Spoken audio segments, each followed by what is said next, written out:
السلام عليكم ورحمة الله وبركاته.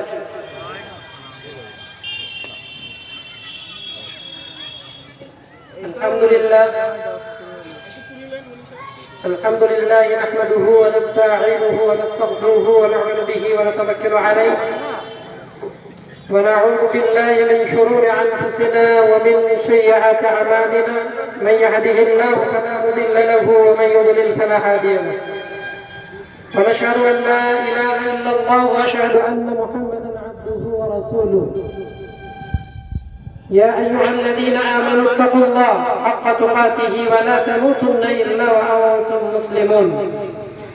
يا أيها الناس اعبدوا ربكم الذي خلقكم من نفس واحدة وخلق منها زوجها وبث منهما رجالا كثيرا ونساء واتقوا الله الذي تساءلون به والأرحام إن الله كان عليكم رقيبا. يا أيها الذين آمنوا اتقوا الله وقولوا قولا سديدا يصلح لكم أعمالكم ويغفر لكم ذنوبكم ومن يطع الله ورسوله فقد فاز فوزا عظيما. أما بعد فإن خير الحديث كتاب الله وخير الهدي هدي محمد صلى الله عليه وسلم وشر الأمور محدثتها وكل محدثة بدعة وكل بدعة ضلالة وكل ضلالة في النار. أما بعد فأعوذ بالله من الشيطان الرجيم. بسم الله الرحمن الرحيم. إنما يأمر مساجد الله من آمن بالله واليوم الآخر ويقام الصلاة وإيتاء الزكاة ولم يخش إلا الله فعسى أولئك أن يكونوا من المهتدين. وقال سبحانه وتعالى في موضع آخر وأن المساجد لله فلا تدعوا مع الله أحدا. وقال سبحانه وتعالى في موضع آخر وقال الذين كفروا لا تسمعوا لهذا القرآن والغوا فيه لعلكم تغلبون. قال رسول الله صلى الله عليه وسلم من بنى لله مسجدا بنى الله له بيتا في الجنة أو كما قال عليه الصلاة والسلام أحب البلاد إلى الله مساجدها وأبغض البلاد إلى الله أسواقها.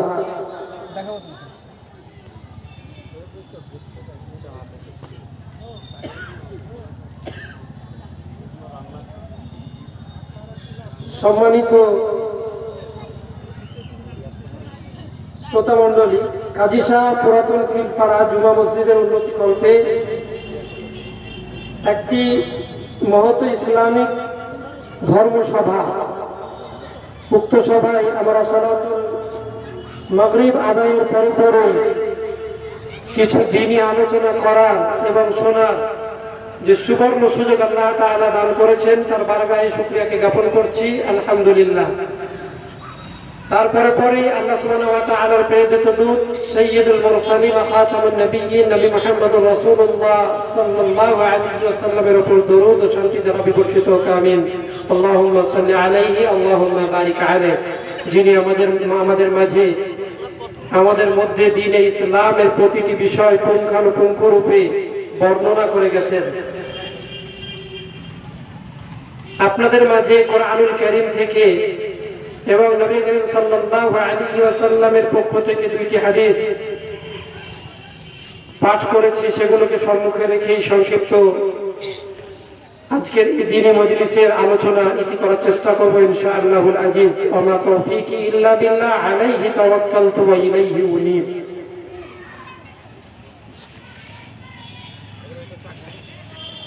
আসবে পথে আধার নেমে তাই বলে কি রহিবি থেমে, বারে বারে জ্বালবি বাতি হয়তো বাতি জ্বলবে না, তাই বলে তোর ভীরুর মতো বসে থাকা চলবে না। সম্মানিত উপস্থিতি, আমরা অবগত আছি আজকের এই দিন সম্পর্কে। 21শে মার্চ 2021 দিনটা আপনাদের কাছে অতীব স্মরণীয় না হলেও আমাদের নিকটে কিছুটা স্মরণীয়। এবং স্মরণীয় হয়ে থাকবেন ইনশাআল্লাহ আজিজ।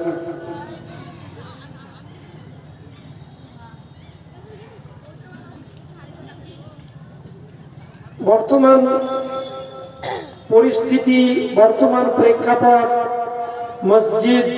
মসজিদের বহির্ভূত অবস্থা, এই আনুষঙ্গিক কিছু বিষয় নিয়ে আলোচনা শেষ করবেন ইনশাআল্লাহ আজিজ।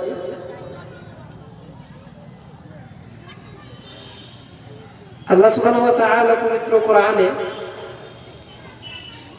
ভালো কাজ, ভালো কথা, ভালো পথ এর সঙ্গী, ভালো পথের থাকার লোকজন, এই সব কিছুর সঙ্গে আল্লাহ রাব্বুল আলামিন যে সম্পৃক্তি দিয়েছেন সেটা হচ্ছে অল্প। আল্লাহ তাআলা বলেছেন কালিলাম মা তুমিনুন, তোমরা খুব অল্প সংখ্যক মানুষ ঈমান নিয়ে আসবে। কালিলাম মা তাযাক্কারুন, খুব অল্প সংখ্যক মানুষ উপদেশ গ্রহণ করবে। কালিলাম মা তাআকিলুন, খুব অল্প সংখ্যক মানুষ বুঝবে। তো বোঝাই যাচ্ছে যে কাজিশা গ্রামে খুব অল্প সংখ্যক মানুষ ঈমানের উপরে স্ট্রং হয়তো বা আছে কিনা আল্লাহ তাআলা ভালো জানেন। কিন্তু মসজিদে উন্নতি করতে হবে, এটা একটা আশা পড়ে গেছে মুসলিম উম্মার মধ্যে, মুসলিম সমাজের মধ্যে। আর ইসলামকে কত ভালোবাসে এটা একটা বহিঃপ্রকাশ। আপনারা ফিরে চারিদিকে তাকালে বুঝতে পারবেন। এত বড় ব্যবস্থাপনা আমার মনে হয় করার থেকে মসজিদে যদি অনুষ্ঠানটা করা হতো তাহলে আলহামদুলিল্লাহ জায়গাটা পূর্ণ হতো, মানুষজন এটাই যেত, এত খরচেরও প্রয়োজন হতো না। যেহেতু মসজিদের জন্য, তাহলে সে এখানে যে টাকাটা ইনভেস্ট হচ্ছে সেটা মসজিদে রাখলে আরো কাজ বেশি হতো, আমি আশা করি। হয়তো বা আমার কথা কারো খারাপ লাগতে পারে, কারো গ্রহণীয় হতে পারে, সেটা আপনাদেরই ভাবনা চিন্তা। আমি মোশাররফ হোসেনকে শুধু আপনারা মেহমান হিসেবে দাওয়াত করেছেন, আমি এসেছি এতটুকুই মাত্র। আল্লাহ তাআলা যদি তৌফিক দান করেন, ওর জন্যই বলেছে আলাইহি তাওয়াক্কালতু ওয়া ইলাইহি উনীব। আল্লাহ তাআলা যদি ইচ্ছা করে কিছু বলতে পারবো, আর আল্লাহ তাআলা যদি ইচ্ছা না হয় এখানে আমার কথা স্টপ হয়ে যেতে পারে। আমি একজন আপনাদের শুধু মেহমান মাত্র। এত বড় ব্যবস্থাপনা যে কার্যকলাপ, এত বড় ব্যবস্থাপনার যে উদ্যোক্তা, এত বড় ব্যবস্থাপনার যে ভাবনা চিন্তা, এটা কাজিশা গ্রামে এই পাড়ার মানুষের বহির্ভূত চিন্তা ভাবনা আমি আশা করছি না, বা মনে করছি না। কারণ এখানকার মানুষের চিন্তা ভাবনা, আর এখানকার মানুষই মনে হচ্ছে গুটি কয়েক ছাড়া। তো ব্যবস্থাপনা করার পরে যদি সেই জায়গায় মানুষজন না আসে, তার অন্যতম কারণ কে জানেন? ব্যবস্থাপনা। কেন? একটু আগে ভাই বলছিলেন, উনি তো আমার থেকে বেশি ভালো জানেন গ্রামের পাড়ার মানুষকে, উনি সবসময় থাকছেন। তবে আমিও খুব একটা যে অপরিচিত এই জায়গা সম্পর্কে তা কিন্তু নয়। তো যে কথাটা উনি বলছিলেন যে আপনারা বাইরে চায়ের দোকানে বসে না থেকে আপনারা জালসার জায়গায় চলে আসেন, একটা কথা চরমভাবে বলে থাকি, এখানেও বলছি, সেটা হচ্ছে চায়ের দোকানে মানুষকে বসতে দেওয়ার একটা অন্যতম সুযোগ আপনারা করে দিয়েছেন বাইরে মাইকিং ব্যবস্থা। বাইরে যদি মাইক চলে মানুষ তো শুনছে, আপনি কি বলবেন? আপনার কাছে কি যুক্তি আছে? তারা তো সেখানেও শুনছে। আমার কথা তারা শুনতে পাচ্ছে না তা কিন্তু নয়। সুতরাং এই ব্যবস্থাপনা করতে গেলে চারিদিক ভাবনা চিন্তা করে সবকিছুকে বন্ধ করতে হবে এবং সিস্টেম ওয়াইজ সেটাকে করার ব্যবস্থাপনা করতে হবে, যাতে করে মানুষ শোনে, বোঝে, উপদেশ গ্রহণ করে। আমরা বেশি মানুষ থাকলেই যে বেশি দিনের কাজ হবে সেটা আমরা আশা করি না। আর আমরা বক্তব্য দিতে গেলে বিশেষ করে এতটুকু মনে করি যে একজন মানুষ রাসূল সাল্লাল্লাহু আলাইহি ওয়াসাল্লাম বলছেন যে তোমার কথাই, তার মানে আমি ব্যক্তিগত বলছি, মানে আমার কথা নয়, আল্লাহ রাসূল সাল্লাল্লাহু আলাইহি ওয়াসাল্লামের কথা যেটা বলে যাবে সেই কথা যদি একজন মানুষ পায়, সঠিক পথের দিশা পায়, আল্লাহ রাসূল সাল্লাল্লাহু আলাইহি ওয়াসাল্লাম বলছেন তখনকার সময়ে সবচেয়ে দামি জিনিস ছিল লাল উট। সেই লাল উট আল্লাহ সুবহানাহু ওয়া তাআলার রাস্তায় সাদকা করার চেয়েও উত্তম। খুব বেশি মানুষের প্রয়োজন আছে? আমি তো মনে করি নেই। যে কজন মানুষ আছেন একটু মনোযোগ সহকারে কথাগুলো একটু শ্রবণ করার চেষ্টা করবেন। আমি এমন নয় যে অনেক সুর দিলাম, সুর দেওয়ার চেষ্টাও করি না, আর সুর হয়তো বক্তব্যের মানে জায়গাতে আল্লাহ সুবহানাহু ওয়া তাআলা সবাইকে দেনও না। তো যিনি বক্তব্য সুর করে দিচ্ছেন তার ব্যাপার সেটা, আমরা সুর করি না আর সুর করে কথা বলি না। আমি সব জায়গাতেই একই রকম ভাবে কথা বলার চেষ্টা করি, কারণ আপনাকে সাধারণভাবে যখন কথা বলবো কিছু বোঝানোর জন্য, তখন আমি মনে হয় না যে আপনার কাছে গিয়ে বলবো আসসালামু আলাইকুম রহমতুল্লাহ, ভাই কেমন আছেন, কোথায় গিয়েছিলেন? আপনি কি বলবেন? বুঝারা বুঝেন, পাগল হয়ে গেছে। রাস্তাঘাটে যদি আপনাকে এরকম করে কথা বলি আমি, তো কোথায় গেছিলেন, খাওয়া দাওয়া কি আপনার হয়েছে, নাকি বাড়িতেই ঘুমিয়েছিলেন? আপনি জবাব দেবেন না হাসবেন না পাগল বলবেন? ওই জায়গাতে মানুষের বুদ্ধিটা আছে যে ওখানে কথাটা বলতে পারে। আল্লাহ সুবহানাহু ওয়া তাআলা পবিত্র কোরআনে বলছেন, ওয়াযাক্কির ফাইন্না যিকরা তানফাউল মুমিনিন। মুহাম্মদ সাল্লাল্লাহু আলাইহি ওয়াসাল্লাম, আপনি উপদেশ দিন। ফাইন্না যিকরা তানফাউল মুমিনিন, উপদেশ মুমিনদের জন্য ফলস্বরূপ হবে। সকল মানুষের যে উপদেশের সংস্পর্শে এসে নিজেদের জীবনকে পরিবর্তন করে নেবে, এটা আমরা বিশ্বাস করি না। আপনি বলবেন যে মানুষটা পাগল, তাহলে উপদেশ দেওয়া এই কথাটা বুঝতে হবে। একটা বাচ্চা ছেলে গ্রামে অন্যায় করছে, অন্যায় ভাবে কোনো একটা কাজ করছে, গ্রামের সকল মানুষ সেখানে উপস্থিত হলো, তাকে ডেকে নিয়ে বলবেন, বাবা রে তুমি খুব অন্যায় করছো, তোমার অন্যায়টাকে এখন বন্ধ করো। এরকম করে বলেন, কি বলে মেয়েরা তোমার চামড়া তুলে দেবো তুমি যদি এরকম অন্যায় কাজ করো। তাহলে বক্তব্য হতে হবে সেইভাবে যেন উপদেশ দেওয়া যায়, সুর করে মানুষের মন হৃদয় নেওয়া যেতে পারে, হৃদয় আকর্ষণ করা যেতে পারে, হৃদয়ের মধ্যে ঢুকে দেওয়া যেতে পারে, কিন্তু সুরের মধ্যে প্র্যাকটিক্যালি বা পরোক্ষভাবে বা প্রত্যক্ষভাবে কোনো উপকার রয়েছে সুর করে বক্তব্য করে, এটা আমার জীবন আমি রিয়েলাইজ করে পাইনি। আপনারা থাকলে পেতে পারেন। আজকে বিশেষ করে যুব সম্প্রদায়কে দেখা যাচ্ছে যে তাদের জীবনের চেঞ্জ, তাদের জীবনের পরিবর্তন, তাদেরকে জিজ্ঞাসা করলে পাওয়া যায় যে আপনি কেন কিভাবে চেঞ্জ হলেন। পড়াশোনার পাশাপাশি তারা যাদের বক্তব্য শোনার কথা বলে, আমি একটু হলেও ঘেঁটে দেখেছি, শুনেছি, তাদের বক্তব্যের মধ্যে সুর পাওয়া যায়। তাহলে এমন কি পেলো তাদের বক্তব্যের মধ্যে যে তারা চেঞ্জ হতে লাগলো? সুতরাং এই বিষয়গুলোকে নিয়ে আমাদেরকে ভাবতে হবে। তো যাই হোক, বর্তমান সিচুয়েশনে মানুষ আবেগপ্রবণ, আবেগ মানুষের যতটা কাজ করে বিবেক তার কিঞ্চিত পরিমাণ কাজ করে। আবেগপ্রবণ মানুষেরা আজকে আবেগের বসে, আবেগে ফেসে এত বড় একটা ফিল্ডে যারা যারা আয়োজন করেছে, কিন্তু মানুষ যে উপস্থাপনা হবে এটা বলা যায়। রাস্তায় মানুষ যে সুন্দর ঘুরে বেড়াচ্ছে, এই জন্য আমরা বলি বিভিন্ন জায়গাতে যে বাইরের মাইক বন্ধ করে দিন, প্রয়োজনে তাদেরকে শোনা, তারা তো শুনতে চায় না, চাইলে এখানে উপস্থিত হতে বন্ধ করে দেন। কি দরকার আছে তাদেরকে বাইরে বেকার, তাদেরকে আবার সমস্যা করানো? আল্লাহ তাআলা তো এমনিতে বলছেন কোনো মানুষকে সমস্যার মধ্যে ফেলে না, তোরা শুনতে চায় না, ওদেরকে আবার সমস্যা ফেলে কি লাভ? বাইরে মাইক দিয়ে বন্ধ করে দেওয়া উচিত। যাই হোক, ভাববেন পরবর্তীতে। আল্লাহ তাআলা আমাদেরকে সঠিক বিষয়টাকে ভাবার তৌফিক দান করে। যে আয়াত আমি তেলাওয়াত করেছি সূরা তাওবা 6 নম্বর 9 আয়াত নম্বর 18, আল্লাহ সুবহানাহু ওয়া তাআলা মসজিদ সম্পর্কে উক্ত আয়াতের মধ্যে বলেছেন। পড়েছেন তো সবাই আয়াত নাকি? সূরা তাওবা 18 নম্বর আয়াতের অনুবাদ কয়জন মানুষ পড়েছেন? হাত তুলেন। যারা বসে আছেন স্টেজে আছেন সবাই হাত তুলেন। কয়জন মানুষ পড়েছেন?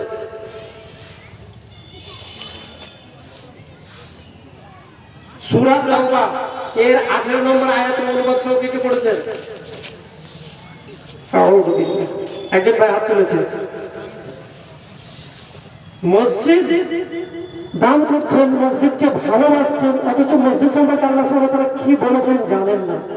তার আগে কয়েকটা কথা আপনাদেরকে বর্তমান সিচুয়েশন অনুযায়ী বলি। কোরআন মাজিদ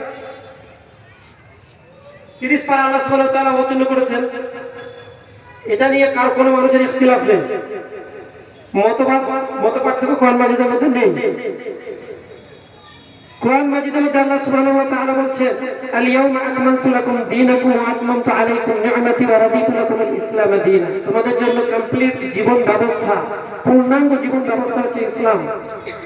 ইসলাম বহির্ভূত যে ব্যবস্থাপনা আপনি গ্রহণ করেছেন সেটা কখনোই পূর্ণতার আসনে বা পূর্ণতার জায়গায় পৌঁছতে পারে না। মসজিদ যেটা আমরা নির্মাণ করি, এই মসজিদের সম্পর্কে পবিত্র কোরআন আল্লাহ তাআলা বলেছেন। অনেকগুলো আয়াত আল্লাহ তাআলা বলেছেন মসজিদ সম্পর্কে।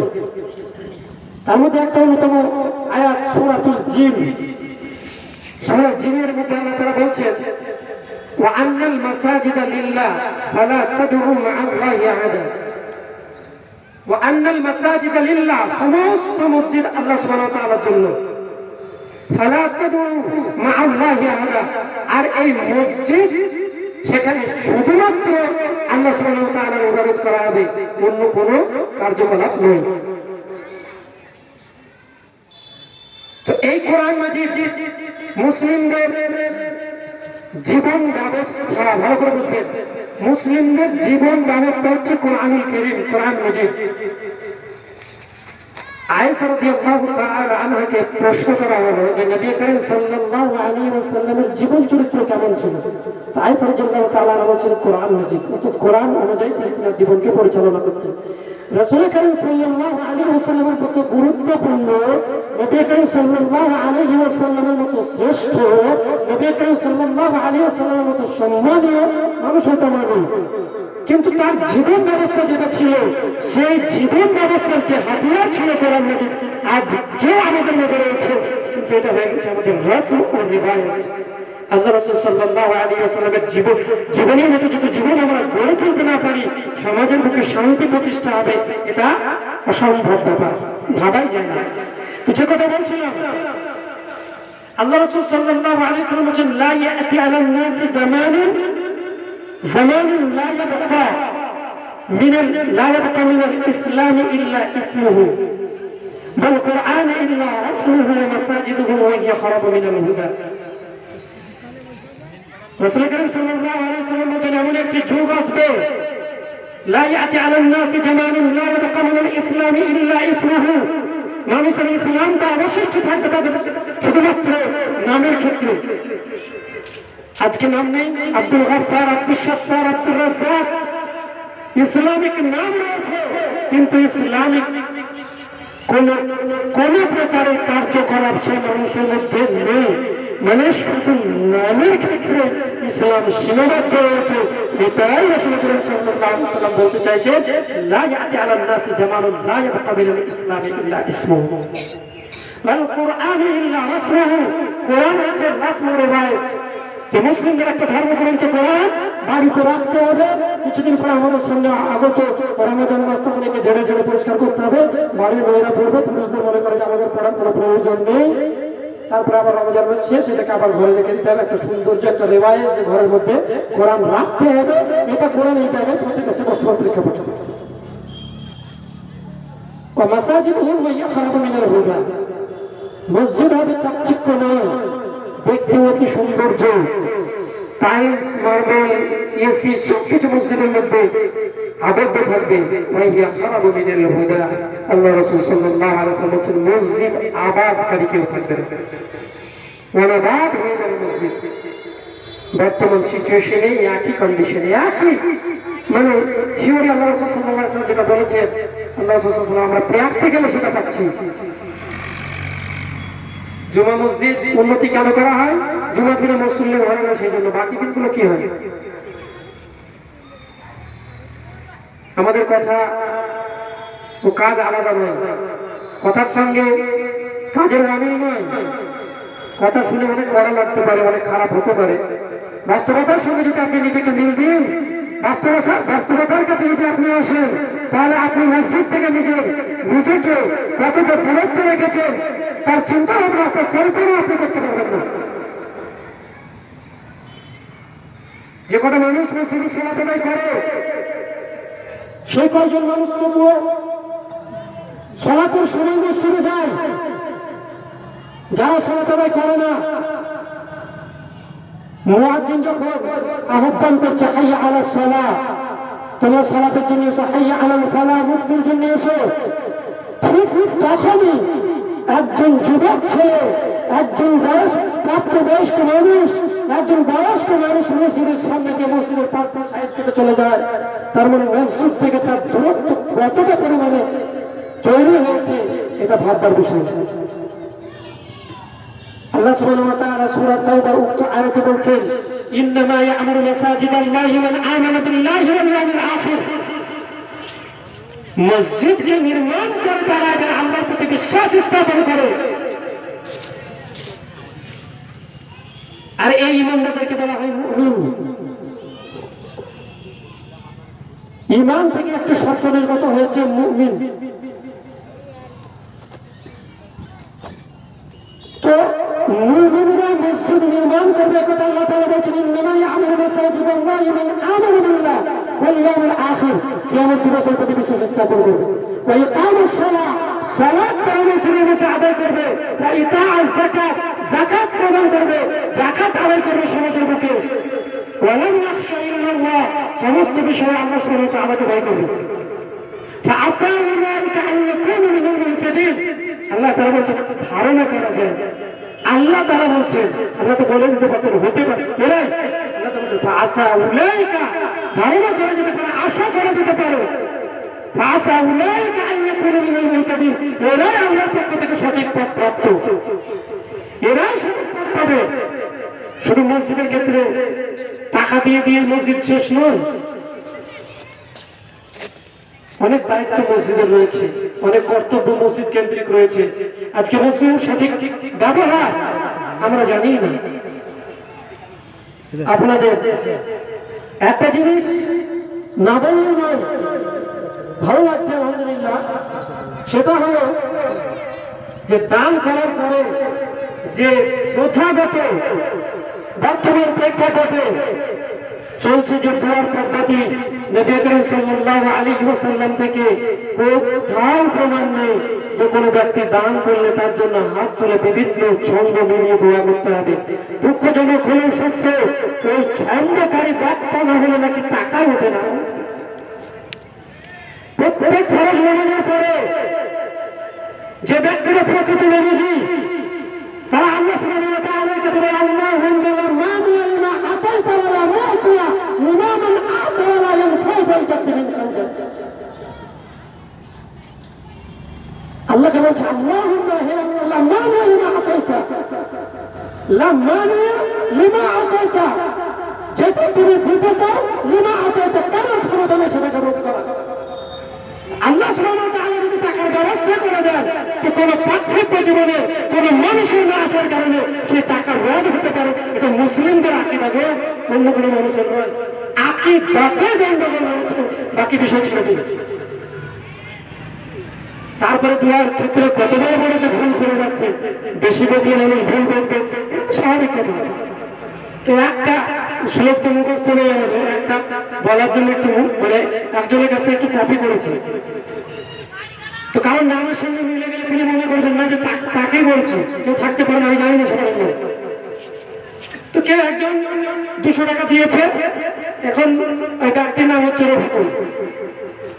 তো বক্তা সাহেব দোয়া করছে, 200 টাকা দান দিল নামে রফিকুল, কবুল করিতে আল্লাহ করিও না ভুল। আল্লাহর কখনো ভুল হয়? বাস্তবের সঙ্গে মিলিয়ে দেবেন। আরেকটা কথা বলি, অনেক ছন্দের মাঝে কিছু বক্তা আছে যারা বলে কি দুয়া এত শত করি, দুয়া করবে কত, আল্লাহ তুমি তাকে নেকি দিয়ে তোমার মনের মতো, বলে না? শুনেছেন তো? শুনেননি কেউ? নেকি দিয়ে তোমার মনের মতো, এটা বলে কি বলে না? সেই আলেম কালেকশনের স্টেজে অগ্রাধিকার পায়। আর আমার ভূমিকা বলছি, আমি এই স্টেজে এসেছি, দ্বিতীয়বার আসবো এটা আশা নিয়ে আসি না, আর পকেটে পয়সা নিয়ে আসি না, বাড়ি ফিরতে হবে। এখান থেকে কিছু আশা করার জন্য আসি না, কিছু দিতে আসি। তো সেই বক্তা বলছে নেকি দিয়ে তোমার মনের মতো। মন মানুষের আছে, আল্লাহর মন আছে, কোরআন হাদিসে কোথাও প্রমাণ আছে? আল্লাহ সম্পর্কে একটা কথা বাধ্য বলা যাবে না, আল্লাহ যেটা গুণ তা থেকে একটা কমানো যাবে না, লা ইয়াসিদু ওয়া লা ইয়ানকুস, একটু বাড়ানো যাবে না, একটু কমানো যাবে না। আল্লাহর মন বলে কোন শব্দ না আল্লাহ সুবহানাহু ওয়া তাআলা কোরআনের মধ্যে বর্ণনা করেছেন, নবী করিম সাল্লাল্লাহু আলাইহি ওয়াসাল্লাম সহিহ সূত্রের কথা বর্ণনা করেছেন। একজন আলেম হওয়ার পরে এত বড় ভুল বলতে পারে না? মন বললে তো আপনার মতো একটা কল্পনা চলে আসবে, আর এই জন্যই কল্পনা যেন না করতে পারে, আল্লাহ তাআলা বলছেন লাইসা কামিসলিহি শাইউন ওয়া হুয়াস সামিউল বাসীর, তার মতো কোনো কিছু নেই, তিনি শুনেন এবং দেখেন। আল্লাহ তাআলা হাতের কথা বর্ণনা করেছেন, আল্লাহ চোখের কথা বর্ণনা করেছেন, পায়ের কথা বর্ণনা করেছেন, কিন্তু কানের কথা বর্ণনা করেননি। এখন যদি বলেন আল্লাহর কান আছে, আমি যদি প্রশ্ন করি আল্লাহর কান আছে, আপনারা কি বলবেন? আল্লাহর কান আছে না নাই? বলেন যেটা মনে হয়। আছে কিন্তু জানা নাই। বিভিন্ন ধরনের কোশ্চেন। কান আছে কোশ্চেনটা করা যাবে না, এবং কান আছে এটা বিশ্বাস করা যাবে না, কারণ আল্লাহ তাআলা কান শব্দ কথা উল্লেখ করেন। আল্লাহ সাল্লাল্লাহু আলাইহি ওয়াসাল্লাম আল্লাহ শোনেন, কিসের মাধ্যমে শোনেন, কেমন ভাবে শোনেন, আর আমার মতো শোনা আল্লাহ তাআলা শোনা, এটা আপনি তখনই চলে আসবে যখন আপনি আমার কান ধারণা করবেন। আল্লাহ তাআলা বলেছেন আল্লাহু আলিমুন বিযাতিস সুদূর। আপনি ভাবনা চিন্তা কতটুকু করতে পারেন? রাস্তা দিয়ে মুশারফ হোসেন যদি এখন, আমি মুশারফ হোসেন যদি রাস্তা দিয়ে এখন সালাতের সময় হেঁটে চলে যেতে, আপনি এতটুকু ধারণা করতে পারেন যে এই ব্যক্তিটা সালাতের ব্যাপারে এত তাগিদ করলে সালাত আদায় করলো না, মুখে বড় বড় কথা, সালাত আদায় করে না, হয়তো এতটুকু ধারণা করতে পারবেন। কিন্তু দেখা যাচ্ছে আমার অন্তরে অন্য একটা চিন্তা ভাবনা আছে, আমার কেউ মারা গেছে, সে শোকে আছি, আমার কেউ হসপিটালে ভর্তি আছে, আমি যাচ্ছি, এই অন্তরের খবর আপনি জানেন না। আপনার চিন্তা শক্তি সীমিত। আল্লাহ তাআলা বলেন আল্লাহু আলিমুন বিযাতিস সুদূর। আপনার অন্তরে যে চিন্তা ভাবনা হয় সেটার খবর আল্লাহ সুবহানাহু ওয়া তাআলা জানেন। সাপ বা কোনো একটা প্রাণীর জন্য সম্ভবত যত সম্ভব সাপ যে জীব বা দ্বারা শ্রবণ করে শুনে, জীব দ্বারা তারা শোনে, তা আল্লাহর মাখলুকের মধ্যে একটা প্রাণী যদি কান দ্বারা শোনে আর একটা যদি জীব দ্বারা শোনে, তা আল্লাহ কিসের মাধ্যম দিয়ে শোনে আপনি কল্পনা করতে পারবেন? সুতরাং এই সমস্ত জায়গাতে এসে ধর্মের নামে অধর্মীয় কার্যকলাপ, অধর্মীয় কথাবার্তা স্টেজে বলে যাচ্ছে, কোনো মানুষ প্রতিবাদ করতে পারে না। 30 পারা কোরআন থাকার পরে সজাগ হন। আল্লাহ সুবহানাহু ওয়া তাআলা রাসূল কারীম সাল্লাল্লাহু আলাইহি ওয়াসাল্লামের উপরে ওহী অবতীর্ণ করেছেন, আর যার প্রথম শব্দ হচ্ছে ইকরা, পড়ো। প্রচুর পরিমাণে পড়তে হবে, না পড়ে আপনি ধর্মকে পালন করবেন, এটা অসম্ভব ব্যাপার।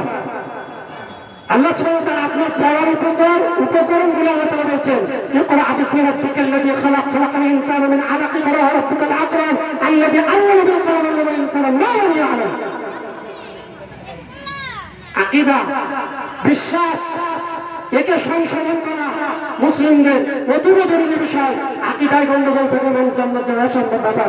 আমলে ত্রুটি থাকলে আল্লাহ জান্নাত দিতে পারেন, আকীদায় ত্রুটি থাকলে জান্নাত আল্লাহ সুবহানাহু ওয়া তাআলা দেবেন না, আকীদায় ত্রুটি থাকলে। সুতরাং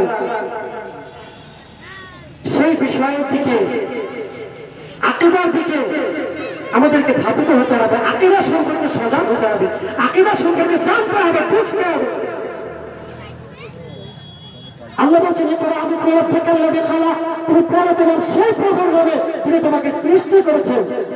দুঃখজনক হলেও সত্য, আমাকে জন্ম দিয়েছে আমার পিতা, সৃষ্টি করেছেন আল্লাহ সুবহানাহু ওয়া তাআলা।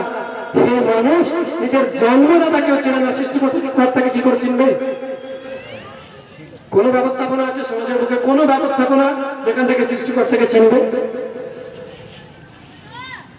খালাকাল ইনসানা মিন আলাক, আল্লাহ সুবহানাহু ওয়া তাআলা মানুষকে সৃষ্টি করেছে সামান্য রক্ত পিণ্ড থেকে।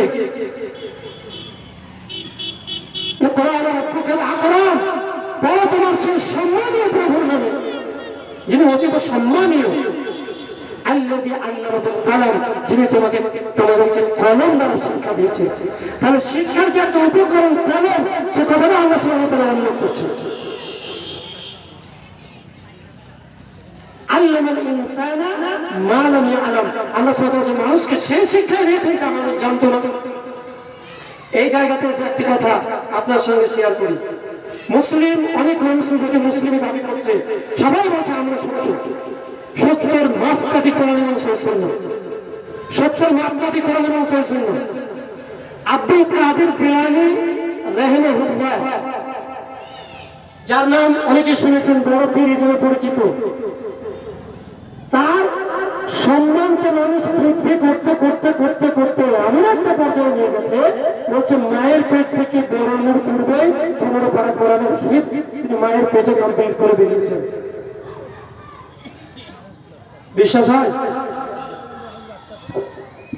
হ্যাঁ, শুনেছেন এই ঘটনা? কেন বিশ্বাস হয় না? সম্ভব নয়। কেন সম্ভব নয়? কেন সম্ভব নয়? সায়েন্টিফিক দিক থেকে তথ্য একটা বিষয় নেবেন, মানুষ যেটাই বলুক তার পিছনে একটা যুক্তি থাকে। সায়েন্স প্রমাণ করছে যে মায়ের গর্ভে একটা সন্তান যদি মাতৃগর্ভে থাকে, মা বোনরা উপস্থিত আছেন বা না আছেন আপনারা শুনে নেন বিষয়টা, কারণ যারা মা হতে চলবে আগামীতে যারা মা হবে সকলে শোনার জন্য অনুরোধ করছি।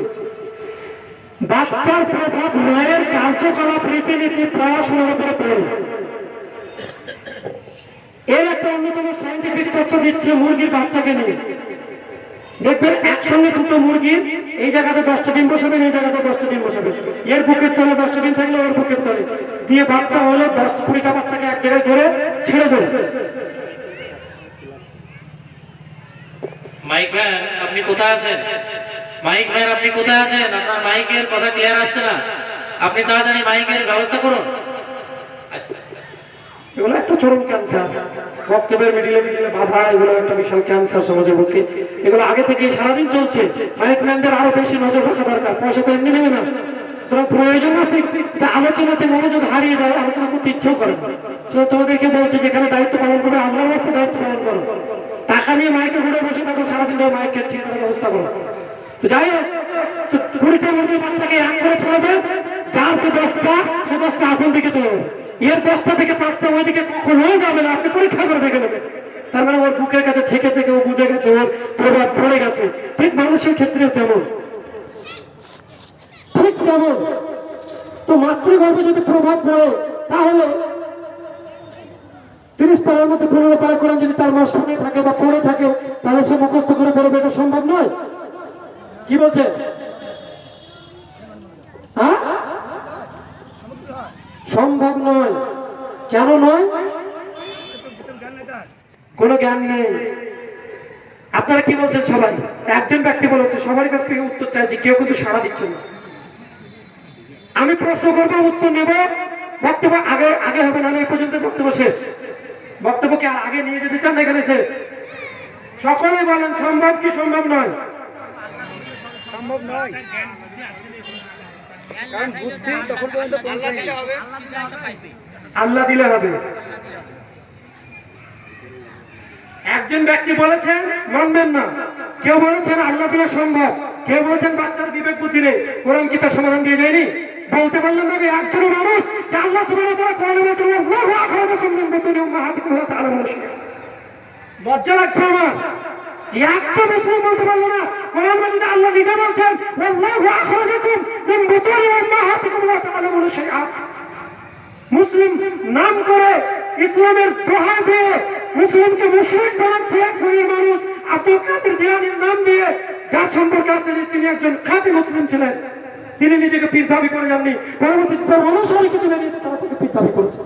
একজন মানুষ বলতে পারলেন না যে আল্লাহ নিজে বলছেন স্বয়ং আল্লাহু, আল্লাহ সেই সত্তার নাম, আখরাজাকুম তোমাদেরকে বের করেছেন, উম্মাহাতিকুম তোমাদের মাতৃগর্ভ থেকে, লা তা'লামুনা তোমরা জানতে না, শাইআন কোনো কিছু, কোনো কিছুই জানতে না। যখন তোমাদের মাতৃগর্ভ থেকে বের করেছে আল্লাহ সুবহানাহু ওয়া তাআলা, কেউই জানতো না। নবী আলাইহিস সালাতু তাসলিম আম্বিয়া আলাইহি ইকরাম, তারা কেউই জানতেন না কোনো কিছু মাতৃগর্ভ থেকে বেরোনোর পর।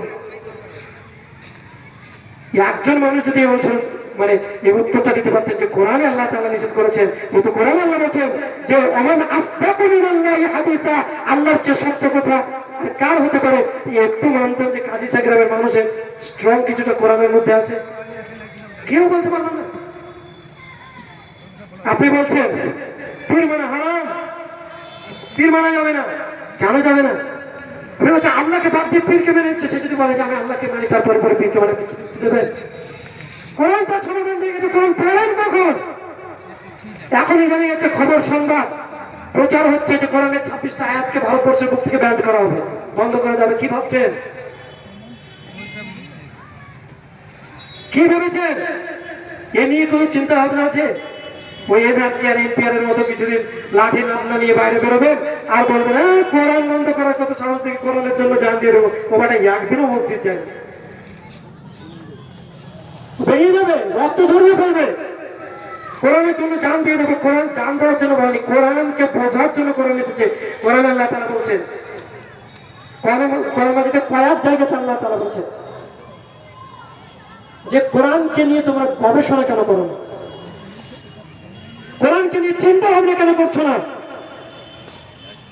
তোমাদের হৃদয় কি তালাবদ্ধ? সূরা মুহাম্মাদের মধ্যে আল্লাহ তাআলা বলছেন, আফালা ইয়াতাদাব্বারুনাল কুরআন আম আলা কুলুবিন আকফালুহা, তোমরা কোরআন নিয়ে কেন চিন্তা ভাবনা করছো না, তোমাদের হৃদয় কি তালাবদ্ধ? সূরা মুহাম্মদ 47 নম্বর সূরা, পড়বেন সম্ভবত 24 থেকে 27 এই কথা আয়াতের মধ্যেই রয়েছে, 24 থেকে 27 আয়াতের মধ্যে রয়েছে, আফালা ইয়াতাদাব্বারুনাল কুরআন আম আলা কুলুবিন আকফালুহা। আরো একটা কথা বলি, একই শব্দ আল্লাহ তাআলা বলছেন যে তোমরা কোরআন নিয়ে চিন্তা ভাবনা কেন করো না। আল্লাহ সুবহানাহু ওয়া তাআলা বলছেন, আফালা ইয়াতাদাব্বারুনাল কুরআন ওয়ালাউ কানা মিন ইনদি গায়রিল্লাহ লাওয়াজাদু ফীহি ইখতিলাফান কাসীরা। পৃথিবীতে এত মত, এত পথ, এত কেউ বলছে পীর মানতে হবে, কেউ বলছে মানবে না, কেউ বলছে যে এটা করতে হবে, কেউ বলছে এটা করতে হবে, কেউ বলছে নবী নূরের তরি, কেউ বলছে নবী নূরের তরি না, কেউ বলছে আল্লাহ সব জায়গায় আছে, কেউ বলছে আল্লাহ আরশে আছে। এত মত পার্থক্য, এর সমাধান আল্লাহ তাআলা বলছেন, পবিত্র কোরআন খোলে আল্লাহ তাআলা বলছেন যে তারা কোরআন নিয়ে চিন্তা ভাবনা কেন করছে না। আফালা ইয়াতাদাব্বারুনাল কুরআন ওয়ালাউ কানা মিন ইনদি গায়রিল্লাহ, তারা আল্লাহ ছাড়া অন্য কারো কিছু কি গ্রহণ করতে চাইছে নাকি? লাওয়াজাদু ফীহি ইখতিলাফান কাসীরা, আল্লাহ ছাড়া যেটাই নিতে যাবে ফীহি ইখতিলাফান কাসীরা, অনেক মতানৈক্য তাতে চলে আসবে। সমাধান আপনি খুঁজছেন কোথায়? তো আল্লাহ তাআলা তিনি শিক্ষা দিয়েছেন কলম দ্বারা। কোরআন মাজিদ এসেছে মানুষকে শিক্ষা দেওয়ার জন্য, এর জন্য প্রথম শব্দ এসেছে ইকরা। এখানে যারা বসে আছি সমস্ত মানুষকে আর একটা কোশ্চেন থ্রো করছি, যে সমস্ত মানুষ নিজের জীবনকে অতিবাহিত করেছেন, 2 তলা বাড়ি করেছেন, 3 তলা বাড়ি করেছেন, 5-7টা মেয়ে ছিল বিবাহ দিয়েছেন, সব কিছু করেছেন, কোনো কাজে আপনার কারো সাহায্য সহযোগিতার প্রয়োজন হয়নি। কোরআন মাজিদ থেকে অনুবাদ সহ কয়জন মানুষ একবার পড়েছেন? হাত ওঠান। পুরো কোরআনটা সূরা ফাতিহা বিসমিল্লাহর বা থেকে নিয়ে সূরা নাসের মিনাল জিন্নাতি ওয়ান নাস শেষ পর্যন্ত এই গোটা কোরআনের অনুবাদ, শুধু তাফসীর বলছি না, অনুবাদটা কয়জন মানুষ পড়েছে? মার মুসলিমরা খাবে না তো কে খাবে? আল্লাহ সুবহানাহু ওয়া তাআলা বলেন সূরা বাকারা খুলুন, 2 নম্বর সূরার 85 নম্বর আয়াত।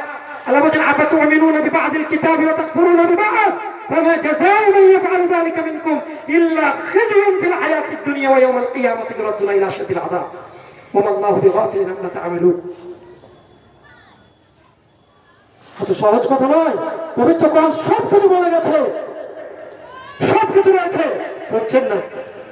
আজকে আলোচনা সভা করা হয়েছে, সেখানেও মানুষের অনীহা, শিখবে কবে? শিখতেও চায় না, জানতেও চায় না, ভুলে ভরা জীবন নিয়ে চলছে, মৃত্যুর কাঠগড়া পর্যন্ত পৌঁছে যাচ্ছে। সামাজিক অবস্থা নিয়ে আমি কয়েকটি কথা বলবো, তারপর আমার মসজিদ কেন্দ্রিক যে কিছু বিষয় আলোচনা করা সেটা করে আমি আমার বক্তব্য শেষ করবো। যদি আমাকে সময় কিছুই বলে দেওয়া হয়নি, জানি না কতক্ষণ আলোচনা করতে হবে। 8:30 পর্যন্ত। তো যাই হোক, সময় এখনো অনেক রয়েছে। অত লং কথা বলতে ভালোবাসি না, মনে হয় যেন বেশি বললে বেশি ভুল বলা হয়ে যাবে, আল্লাহকে যে ক্ষমা চাইতে হবে আমার শেষ, আল্লাহ তাআলা যেন ক্ষমা করেন। তো যে কথাটা বলছিলাম, সামাজিক কিছু আপনাদেরকে তুলে ধরি। বর্তমান প্রেক্ষাপটে শিক্ষা ব্যবস্থায় উন্নত, সকলে অনেক উন্নত, এবং কথার মাধ্যমে আমরা যেটা বলি সেটা হচ্ছে শিক্ষা জাতির মেরুদণ্ড। শিক্ষা জাতির মেরুদণ্ড, এর উপরে আমার বক্তব্য ইনশাআল্লাহ তাআলা আপনি সবকিছু পেয়ে যাবেন। শিক্ষা জাতির মেরুদণ্ড সাধারণ মানুষের কথা, কোন একজন মানুষের কথা, কোরআন এবং সহিহ সুন্নাহর কথা নয়। ছেড়ে দিলাম কোরআন এবং সহিহ সুন্নাহর কথা, আপনাকে সাধারণ মানুষের কথাতে নিয়ে আসি। শিক্ষা জাতির মেরুদণ্ড, লেগে গেলেন শিক্ষার দিকে দৌড় পাড়, মানুষ শিক্ষায় শিক্ষিত হয়ে যাচ্ছে, মানুষ অর্জন করছে, সমস্ত কিছু শিক্ষায় মানুষ আজকে পারদর্শী। মুসলিমরা মার খাচ্ছে কেন? শিক্ষা জাতির মেরুদণ্ড বলেছেন, মুসলিম জাতির মেরুদণ্ড ভেঙে গেছে, মজবুত নেই। দাঁড়িয়ে থাকার ক্ষমতা নেই। এই জন্য বললাম যে কোরআন মাজিদ যদি সম্পূর্ণ না পড়েন তাহলে আপনি যেটুকু পড়েছেন সেটুকু মানবেন, আর যেটুকু পড়েননি সেটুকু আপনি বুঝে নিন, তো মানবেন কি করে? যদি না মানেন, আল্লাহ সুবহানাহু ওয়া তাআলা বলেছেন আফাতুমিনুনা বিবা'দিল কিতাবি ওয়া তাকফুরুনা বিবা'দ ফামা জাযাউ মান ইয়াফআলু যালিকা মিনকুম ইল্লা খিzyun ফিল হায়াতিদ দুনিয়া ওয়া ইয়াওমাল কিয়ামাতি ইউরাদুনা ইলা আশাদ্দিল আযাব ওয়া মা আল্লাহু বিগাফিলিন আম্মা তা'মালুন। তোমরা মনে করছো এই কোরআন মাজিদের কিছু অংশের প্রতি ঈমান নিয়ে আসবে আর কিছু অংশের প্রতি ঈমান নাকি ছেড়ে দেবে? যদি তাই করো, আমার জাযাউ তোমাদের প্রতিদান স্বরূপ কি হবে? আল্লাহ তাআলা বলেন জাযা প্রতিদান দেওয়া হবে দুনিয়াতে, মাইয়াফআলু যালিকা মিনকুম ইল্লা খিzyun ফিল হায়াতিদ দুনিয়া, দুনিয়াতে তোমাদেরকে লাঞ্ছিত আর পদদলিত করা হবে। বাস্তব রূপ নিয়ে নেন। কোরআন থেকে মুসলিমরা সরে গেছে, মুসলিমদের জীবন সংকটের মধ্যে পড়ে গেছে, লাঞ্ছিত পদদলিত মুসলিম হচ্ছে। আরো আসি কোরআন মাজিদ, আপনি বলবেন আমাদের মসজিদে একটা যোগ্য ইমাম সাহেব, কিছু যোগ্য তোমার ইমাম সাহেব, ওই ইমাম সাহেব কোরআন মাজিদ পড়লে আমরা গোটা গ্রামের লোক জান্নাত পেয়ে যাবো। সম্ভব? কোরআন থেকে দলিল নেই। আল্লাহ তাআলা বলছেন সূরা তাহা 20 নম্বর সূরা 24 থেকে 27 পর আয়াতগুলো পড়বেন। আল্লাহ তাআলা বলছেন ওমান আ'রাদা আন যিকরি ফাইন্না লাহু মাঈশাতান দানকা ওয়া নাহশুরুহু ইয়াওমাল কিয়ামাতি আ'মা ক্বালা রাব্বি লিমা হাসারতানি আ'মা ওয়া কাদ কুনতু বাসীরা ক্বালা কাযালিকা আতাতকা আয়াতুনা ফানাসীতাহা ওয়া কাযালিকা আল-ইয়াওমা তুনসা। আল্লাহ তাআলা বলছেন ওমান আ'রাদা আন যিকরি, আমার এই কোরআন থেকে কেউ যদি মুখ ফিরিয়ে নেয়, আজকে মুসলিমরা মুখ ফিরিয়ে নিয়েছে। কোরআন পড়াকে মনে করে যে এই পড়া পড়ে কি করবি, অনেক পিতা বলে। কোরআন পড়ে একটা ভরসা থাকে, কোরআন না পড়লে, কোরআন হাদিস না পড়লে তার কোনো ভরসাই থাকে না। এই শিক্ষাকে ফকিরি বিদ্যা বলে মানুষ উল্লেখ করে, যে পৃথিবীর বড় লোক ফকিরকে ডিভাইড করেছে মহান আল্লাহ সুবহানাহু ওয়া তাআলা, তার পক্ষ থেকে আসা শিক্ষাকে বলছে ফকিরি বিদ্যা। চিন্তা করতে পারেন? আল্লাহ বলছেন ওমান আ'রাদা আন যিকরি, এই কোরআন থেকে যারা বিমুখ হয়ে গেল, আজকে প্রত্যেকটা মুসলিম অমুসলিমদের কথা বাদ দিলাম, তারা তো আমাদের ধর্মকে নিয়ে ব্যঙ্গত্ব করছে, তারা তো আমাদের ধর্মকে নিয়ে মানে মিটিয়ে দেওয়ার চেষ্টা করছে, তারা আমাদের ধর্মকে, ধর্মের খারাপ দিকগুলো তুলে ধরার চেষ্টা করছে।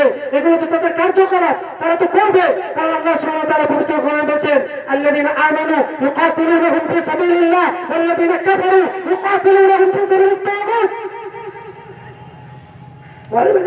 সুস্পষ্ট ভাষা আল্লাহ তাআলা বলছে যারা ঈমান নিয়ে এসেছে, আপনি আজকে থেকে এই কথাটা মাথায় রাখেন, একবার এই কথাটা মাথায় ঢুকিয়ে নেন, 2-3 বার বলবো আল্লাযীনা আমানু, যারা ঈমান নিয়ে এসেছে। আপনি যদি আল্লাহর প্রতি বিশ্বাস থাকে, পরকালের প্রতি বিশ্বাস থাকে, এই কথাটা মাথায় ঢুকিয়ে নেন। তারা কি করবে? ইউকাতিলুনাহুম ফি সাবিলিল্লাহ, তারা সর্বপ্রকার প্রচেষ্টা চালাবে আল্লাহর রাস্তায়, যে কোনো কাজ তারা আল্লাহর রাস্তায় করার চেষ্টা করবে। ওয়াল্লাযীনা কাফারু, পক্ষান্তরে যারা অস্বীকার করেছে, ইসলামকে মেনে নেয়নি, ইসলামকে বুঝেনি, ইসলাম থেকে অস্বীকার করেছে, ইসলামকে থেকে বিমুখ হয়েছে, ইউকাতিলুনাহুম ফি সাবিলিত তাগুত, তারা আল্লাহবাদীকে যে সমস্ত বিষয়ে পূজাপাঠ করা হয় সেই তাগুত প্রতিষ্ঠার ব্যাপারে পৃথিবীতে লড়াই করবে। তারা সে চেষ্টা করছে, এটা আল্লাহ তাআলার ভাষা। আর আপনাকে ঈমানদারের পরিচয় দিয়ে আল্লাহর রাস্তায় কাজ করার জন্য আপনাকে আপ্রাণ চেষ্টা করতে হবে। কোন মানুষ আজ পর্যন্ত কোরআন পড়লেন না, আর কোরআন বলে দিচ্ছে যে হেদায়েতের একমাত্র পথ হচ্ছে কোরআন। শাহরু রমাদানিল্লাযী উনজিলা ফীহিল কুরআন হুদাল লিন-নাস ওয়া বায়িনাতুন মিনাল হুদা ওয়াল ফুরকান, শুধু মানুষের পথপ্রদর্শক নয়, ওয়া বায়িনাতুন মিনাল হুদা ওয়াল ফুরকান, সঠিক এবং বেঠিক এই যে ফুরকান, এই ফুরকান পার্থক্য করা, সত্য মিথ্যার পার্থক্য করার অন্যতম হাতিয়ার হচ্ছে কোরআন মাজিদ। থাকার পরেও সত্য মিথ্যা বুঝতে পারে না, দুর্ভাগ্য আমাদের জন্য। তো যে কথা বলছিলাম, যখন এ থেকে আপনি মুখ ফিরিয়ে নেবেন, আজকে নিয়েছেন কি নেননি? আপনি কোরআন মাজিদ পড়েন না বলে মুখ ফিরিয়ে নিয়েছেন। সত্য সত্যই আপনি স্বীকার করেন আর না করেন, কোরআন মাজিদ না পড়েন, না বোঝে, না বোঝার চেষ্টা করে আপনি মুখ ফিরিয়ে নিয়েছেন। এটাই আল্লাহ সুবহানাহু ওয়া তাআলা বলেন ওমান আ'রাদা আন যিকরি ফাইন্না লাহু মাঈশাতান দানকা, তার পার্থিব জীবন সংকটময় হয়ে পড়বে, পার্থিব জীবন সংকটময় হয়ে পড়বে। প্রতিটা জীবন, এবার আমি ঢুকছি মূল বিষয়ে। আমাদের জীবনের সংকটময় দিকগুলো আপনাকে দেখায়। কিছুদিন আগে খুব মুসলিমরা মার খেল না গরুর মাংস খাওয়ার কারণে, খাওয়ার ইখতিয়ার আল্লাহ সুবহানাহু ওয়া তাআলা দিয়েছে, কিন্তু আপনার জীবন সংকট, খেলেই মার খাবেন। পাঞ্জাবি দাড়ি টুপিওয়ালা মার খেলো না, আপনার জীবন সংকট। তার মানে এই নয় যে মার খাচ্ছে দাড়িওয়ালা টুপিওয়ালা পাঞ্জাবিওয়ালা, আমাকে দাড়ি কাটতে হবে, দাড়ি চুচে রাখতে হবে, এটা নাকি এর অর্থ এটাই? সারা ভারতবর্ষতে প্রায় জায়গায় ভ্রমণ করলাম বড় বড় দাড়ি নিয়ে, আজ পর্যন্ত সমস্যা তো কোনো কিছু হয়নি। মুসলিম অমুসলিম ইহুদি খ্রিস্টান সবার সঙ্গে তো কথা বলি, সমস্যা তো কোনো হয়নি, সমস্যা হওয়ার কথাও নয়। ইমান কিভাবে মজবুত করতে হবে, এই জন্য কিছু কিছু মানুষ মনে করে যে আমি দাঁড়িয়ে রাখবো না, আমাকে মারতে হলে আমি নামটাও একটু পরিবর্তন করে বলে দেবো, বেঁচে দেবো। এটা তো আপনার জীবন সংকট। এই সংকটের পরে পাশাপাশি আসি পারিবারিক তথ্যের দিক দিয়ে। পরিবার যেভাবে আল্লাহ সুবহানাহু ওয়া তাআলা গঠন করতে বলেছেন কোরআন এবং সহিহ সুন্নাহ অনুযায়ী, যদি গঠন না করে ছেলেরা পিতাকে মেরে তাড়িয়ে দিচ্ছে বাড়ি থেকে, ওর জীবনটাও যেন আনন্দময় থেকে কেটে গেছে। মেয়ে বেরিয়ে গেছে বেপরদা হয়ে, পরপুরুষের সঙ্গে প্রেম করে এখন আউট অফ এরিয়া। পিতা বলছে সমাজে কি করে মুখ দেখায়, ওর জীবনও সংকটময়, সমাজের কাছে সংকটময়, মুখ দেখাতে পারে না। চারিদিক দিয়ে কোরআন এবং সহিহ সুন্নাহ থেকে বিমুখ হওয়ার কারণে আপনার জীবন যেদিকে যাবেন সেদিকে সংকটময়। ওমান আরাদা আন যিকরি ফাইন্না লাহু মাঈশাতান দানকা ওয়া নাহশুরুহু ইয়াওমাল কিয়ামাতি আমা। কিয়ামতের দিন আল্লাহ সুবহানাহু ওয়া তাআলা যখন জমা করবেন, ছেলেকে অন্ধ করে তোলা হবে। কোরআন থেকে মুখ ফিরিয়ে নিয়ে আপনাকে অন্ধ হয়ে উঠতে হবে। তখন মানুষ কি বলবে জানেন? আল্লাহকে এই সমস্ত মানুষরা বলবে, কালা রাব্বি লিমা হাশারতানি আমা, কেন তুমি অন্ধ করে ওঠালে? ওয়াকাদ কুনতু বাসীরা, দুনিয়াতে আমি দেখতে পেতাম, আমি চক্ষুওয়ালা ছিলাম, আর তুমি আজকে আমাকে অন্ধ করে ওঠালে। এই বাক্যটা এবার যে বাক্যটা আসছে, এই বাক্যটা খেয়াল করো। আপনি বলবেন ইমাম সাহেব আছে, ওকে কোরআন পড়তে হবে। মুশারফ হোসেন স্টেজে উঠেছে মাইক নিয়ে, ওকে কোরআন পড়তে হবে। এই মাদ্রাসা যেগুলো রয়েছে, মাদ্রাসার আলেম, ওদেরকে কোরআন পড়তে হবে। আমরা সাধারণ মানুষ কোরআন কি পড়বো? এবার শুনুন আল্লাহ সুবহানাহু ওয়া তাআলা কি ভাষা বলছেন। আল্লাহ তাআলার অনেক নামের মধ্যে একটা নাম আছে শাদীদ। যেমন তিনি রহমান, তিনি যেমন গফফার, তিনি যেমন রহিম, তিনি আরেকটা নাম হচ্ছে শাদীদ। শাস্তির ব্যাপারে তিনি খুবই কঠিন। আপনি কঠিন না হতে পারেন। আপনার সন্তানকে বলা হয়েছে যে সন্তান যদি বেনামাজি হয়, পিতা সেই সন্তানকে বাড়ি থেকে বের করে দেবে। কোন সন্তান, আপনি এত কঠোর হওয়ার পরেও আপনি ইসলাম পালন করতে সন্তানকে বের করতে পারেন না, আপনার কঠোর হৃদয় এরকম নেই। আর আল্লাহ তাআলা এত গফফার হচ্ছে, তার জীবনের সমস্ত গুনাহকে ক্ষমা করে দিতে পারি, তবু আল্লাহ তাআলা মানুষকে জাহান্নামে দেবেন। তাহলে কতটা কঠোর হওয়ার প্রয়োজন। এই জন্য কঠোর নামটা মানুষ কোনোদিন বলে না। আল্লাহ তো দয়াময়, আল্লাহ দয়ায় জান্নাত চলে যাবো। কিন্তু পাশাপাশি আল্লাহ তাআলা বলছেন আল্লাহু শাদীদ, আল্লাহু শাদীদুল ইকাব। তো সে আল্লাহ তাআলার ভাষাটা শুনেন। অন্ধকার যখন আপনি আবদার করবেন যে দুনিয়াতে চোখ খোলা ছিলাম, আল্লাহ তাআলা বলবেন قال كذلك آتتك آياتنا فنسيتها وكذلك اليوم تنسى। قال كذلك آتتك آياتنا, এখানে বসে আছেন বলছে কা শব্দ কয় বছরের জন্য ব্যবহার হয় বলেন? কা শব্দ আরবিতে, আরবি গ্রামার অনুযায়ী কা শব্দ 1 বছরের জন্য ব্যবহার হয়, বহু বছরের জন্য কুন ব্যবহার করা হয়। কা, কুমা, কুন। তো কা শব্দ ব্যবহার করছেন আল্লাহ তাআলা। আতাতকা, অন্ধ ব্যক্তিকে বলবেন তোমার কাছে আমাদের আয়াত গেছিল। আতাতকা আয়াতুনা ফানাসিতাহা, দুনিয়ার মজায় পড়েছিলে, ভুলেছিলে। দুনিয়ায় টাকা ইনকাম করতে হবে, এসি লাগাতে হবে, আরামায়েশ জিন্দেগি উদযাপন করতে হবে, বাড়ি ভিআইপি করতে হবে, না লোকে কি বলবে? তুমি দুনিয়া করেছিলে, আমার আয়াতকে বুঝোনি, ওকে ভুলেছিলে। আতাতকা আয়াতুনা ফানাসিতাহা ওয়া কাযালিকা আল-ইয়াওমা তুনসা। তুমি অন্ধ, তুমি ক্ষতিগ্রস্ত, নাকি কি তুমি আজকে কিয়ামতের দিন আমি আল্লাহ রাব্বুল আলামিন ভুলে গেছি? চিন্তা করে আল্লাহ সুবহানাহু ওয়া তাআলা বলছেন যে কিয়ামত সম্পর্কে আল্লাহ সুবহানাহু ওয়া তাআলা নিজে বলছেন, ইয়াওমা লা তামলিকু নাফসুন লিনাফসিন শাইআ ওয়াল আমরু ইয়াওমাইযিন লিল্লাহ। সেই কিয়ামতের দিন একমাত্র সমস্ত বিচারের মালিক একমাত্র আল্লাহ সুবহানাহু ওয়া তাআলার হাতে থাকবে, কোনো মানুষের নয়। ইয়াওমা লা তামলিকু নাফসুন লিনাফসিন শাইআ ওয়াল আমরু ইয়াওমাইযিন লিল্লাহ। আল্লাহ ছাড়া কোনো ব্যক্তির কোনো সুপারিশ, কোনো কিছুই সেদিন কাজে আসবে না। সেই দিন যদি আল্লাহ সুবহানাহু ওয়া তাআলা বলেন যে কোরআন মাজিদ থেকে দূরে সরে থাকার কারণে আজকে আমি তোমাকে ভুলে গেছি, আপনার আমার দুর্গতি, আপনার আমার অবস্থা কি হবে ভাবতে পেরেছেন? আজকে দুঃখ হচ্ছে, আপনাকে জিজ্ঞাসা করলাম যে সারা জীবন আপনি সবকিছু কার্যকলাপ করেছেন, কোরআন মাজিদটাকে কয়বার পড়ার চেষ্টা করেছেন, পড়েছেন, কোনো মানুষ বলতে পারলেন না। আল্লাহ তাআলা যদি এই কোশ্চেনটা করেন আমরা কি জবাব দেবো? আল্লাহ তাআলা জবাব দিয়েই দিয়েছেন, ফানাসিতা ওয়া কাযালিকা ইয়াউমা তুনসা। তুমি যেমন আমাকে ভুলেছিলে আমি তোমাকে ভুলে গেছি। যুবকেরা, তোমাদের নিকটে একটা বার্তা আমার তরফ থেকে থেকেই থাকে। সে বার্তাটা হচ্ছে এতটুকুই, যৌবনের আবেগ, যৌবনের রক্ত এটা ক্ষণস্থায়ী, চিরস্থায়ী নয়। যৌবন ফুরিয়ে তুমিও বৃদ্ধ অবস্থায় পৌঁছে যাবে, সেই দিন আফসোস করবে যে আজ আমি কি করেছি। আজকে আমরা মনে করতাম এই জিনিসটা মানুষের জন্য উপকারী, পাশাপাশি অপকারী, কিন্তু এখন বর্তমানে যুব সম্প্রদায়, যুবক যুবতী, এদের জন্য সব থেকে ক্ষতিকারক বিষয় হচ্ছে এটা। ব্যবহার করছে নিজের জন্যই বলছি, নিজের এক্সপিরিয়েন্স থেকে বলছি, অন্য কারো কাছ থেকে নয়। ইমান, আল্লাহ রাসূল সাল্লাল্লাহু আলাইহি সাল্লাম বলতেন এমন একটা যুগ আসবে যখন মানুষের হাতের উপরে যদি জ্বলন্ত কয়লা রেখে দেওয়া হয় তো ওটাকে নিয়ে ঘুরে বেড়াতে অসুবিধা হবে না, মনে হয় কষ্ট করা হবে না, ইমান ধরে রাখতে তার চেয়েও বেশি কষ্ট করা হবে বর্তমান প্রেক্ষাপট। এখানে যারা বসে আছি, যাদের কাছে অ্যান্ড্রয়েড ফোন আছে, আশা করা যায় সকলের কাছে, কার অ্যান্ড্রয়েড ফোনটা নোংরা ও লুচ্ছামো থেকে মুক্ত? এইভাবে একজন মানুষ হাত তুলে দেখান তো যে আমার ফোনটা সম্পূর্ণ এই দিক থেকে মুক্ত। কিছুদিন আগে আমরা কয়েকজন বন্ধু মিলে মানে আলোচনা করছিলাম, আলোচনা করতে করতে বলছে যে একজন মানুষের একটা ঘরের মধ্যে যদি সম্পদ রাখা থাকে আর সম্পদটা যদি লকার করা থাকে, যদি কেউ বলে যে তোমার সম্পদের লকারটা দাও, তো মনে হয় চাবিটা দিয়ে দিতে পারে। যদি কেউ বলে তোমার মোবাইলের পাসওয়ার্ডটা দাও, তো জীবনে দেবে। কেন? সমস্ত কিছুর ভিতরে ভরা আছে। সুতরাং এই মজায় পড়ে না থেকে কোরআন চর্চার দিকে ধাবিত হও, কোরআন চর্চার দিকে নিজেকে নিয়োগ করো।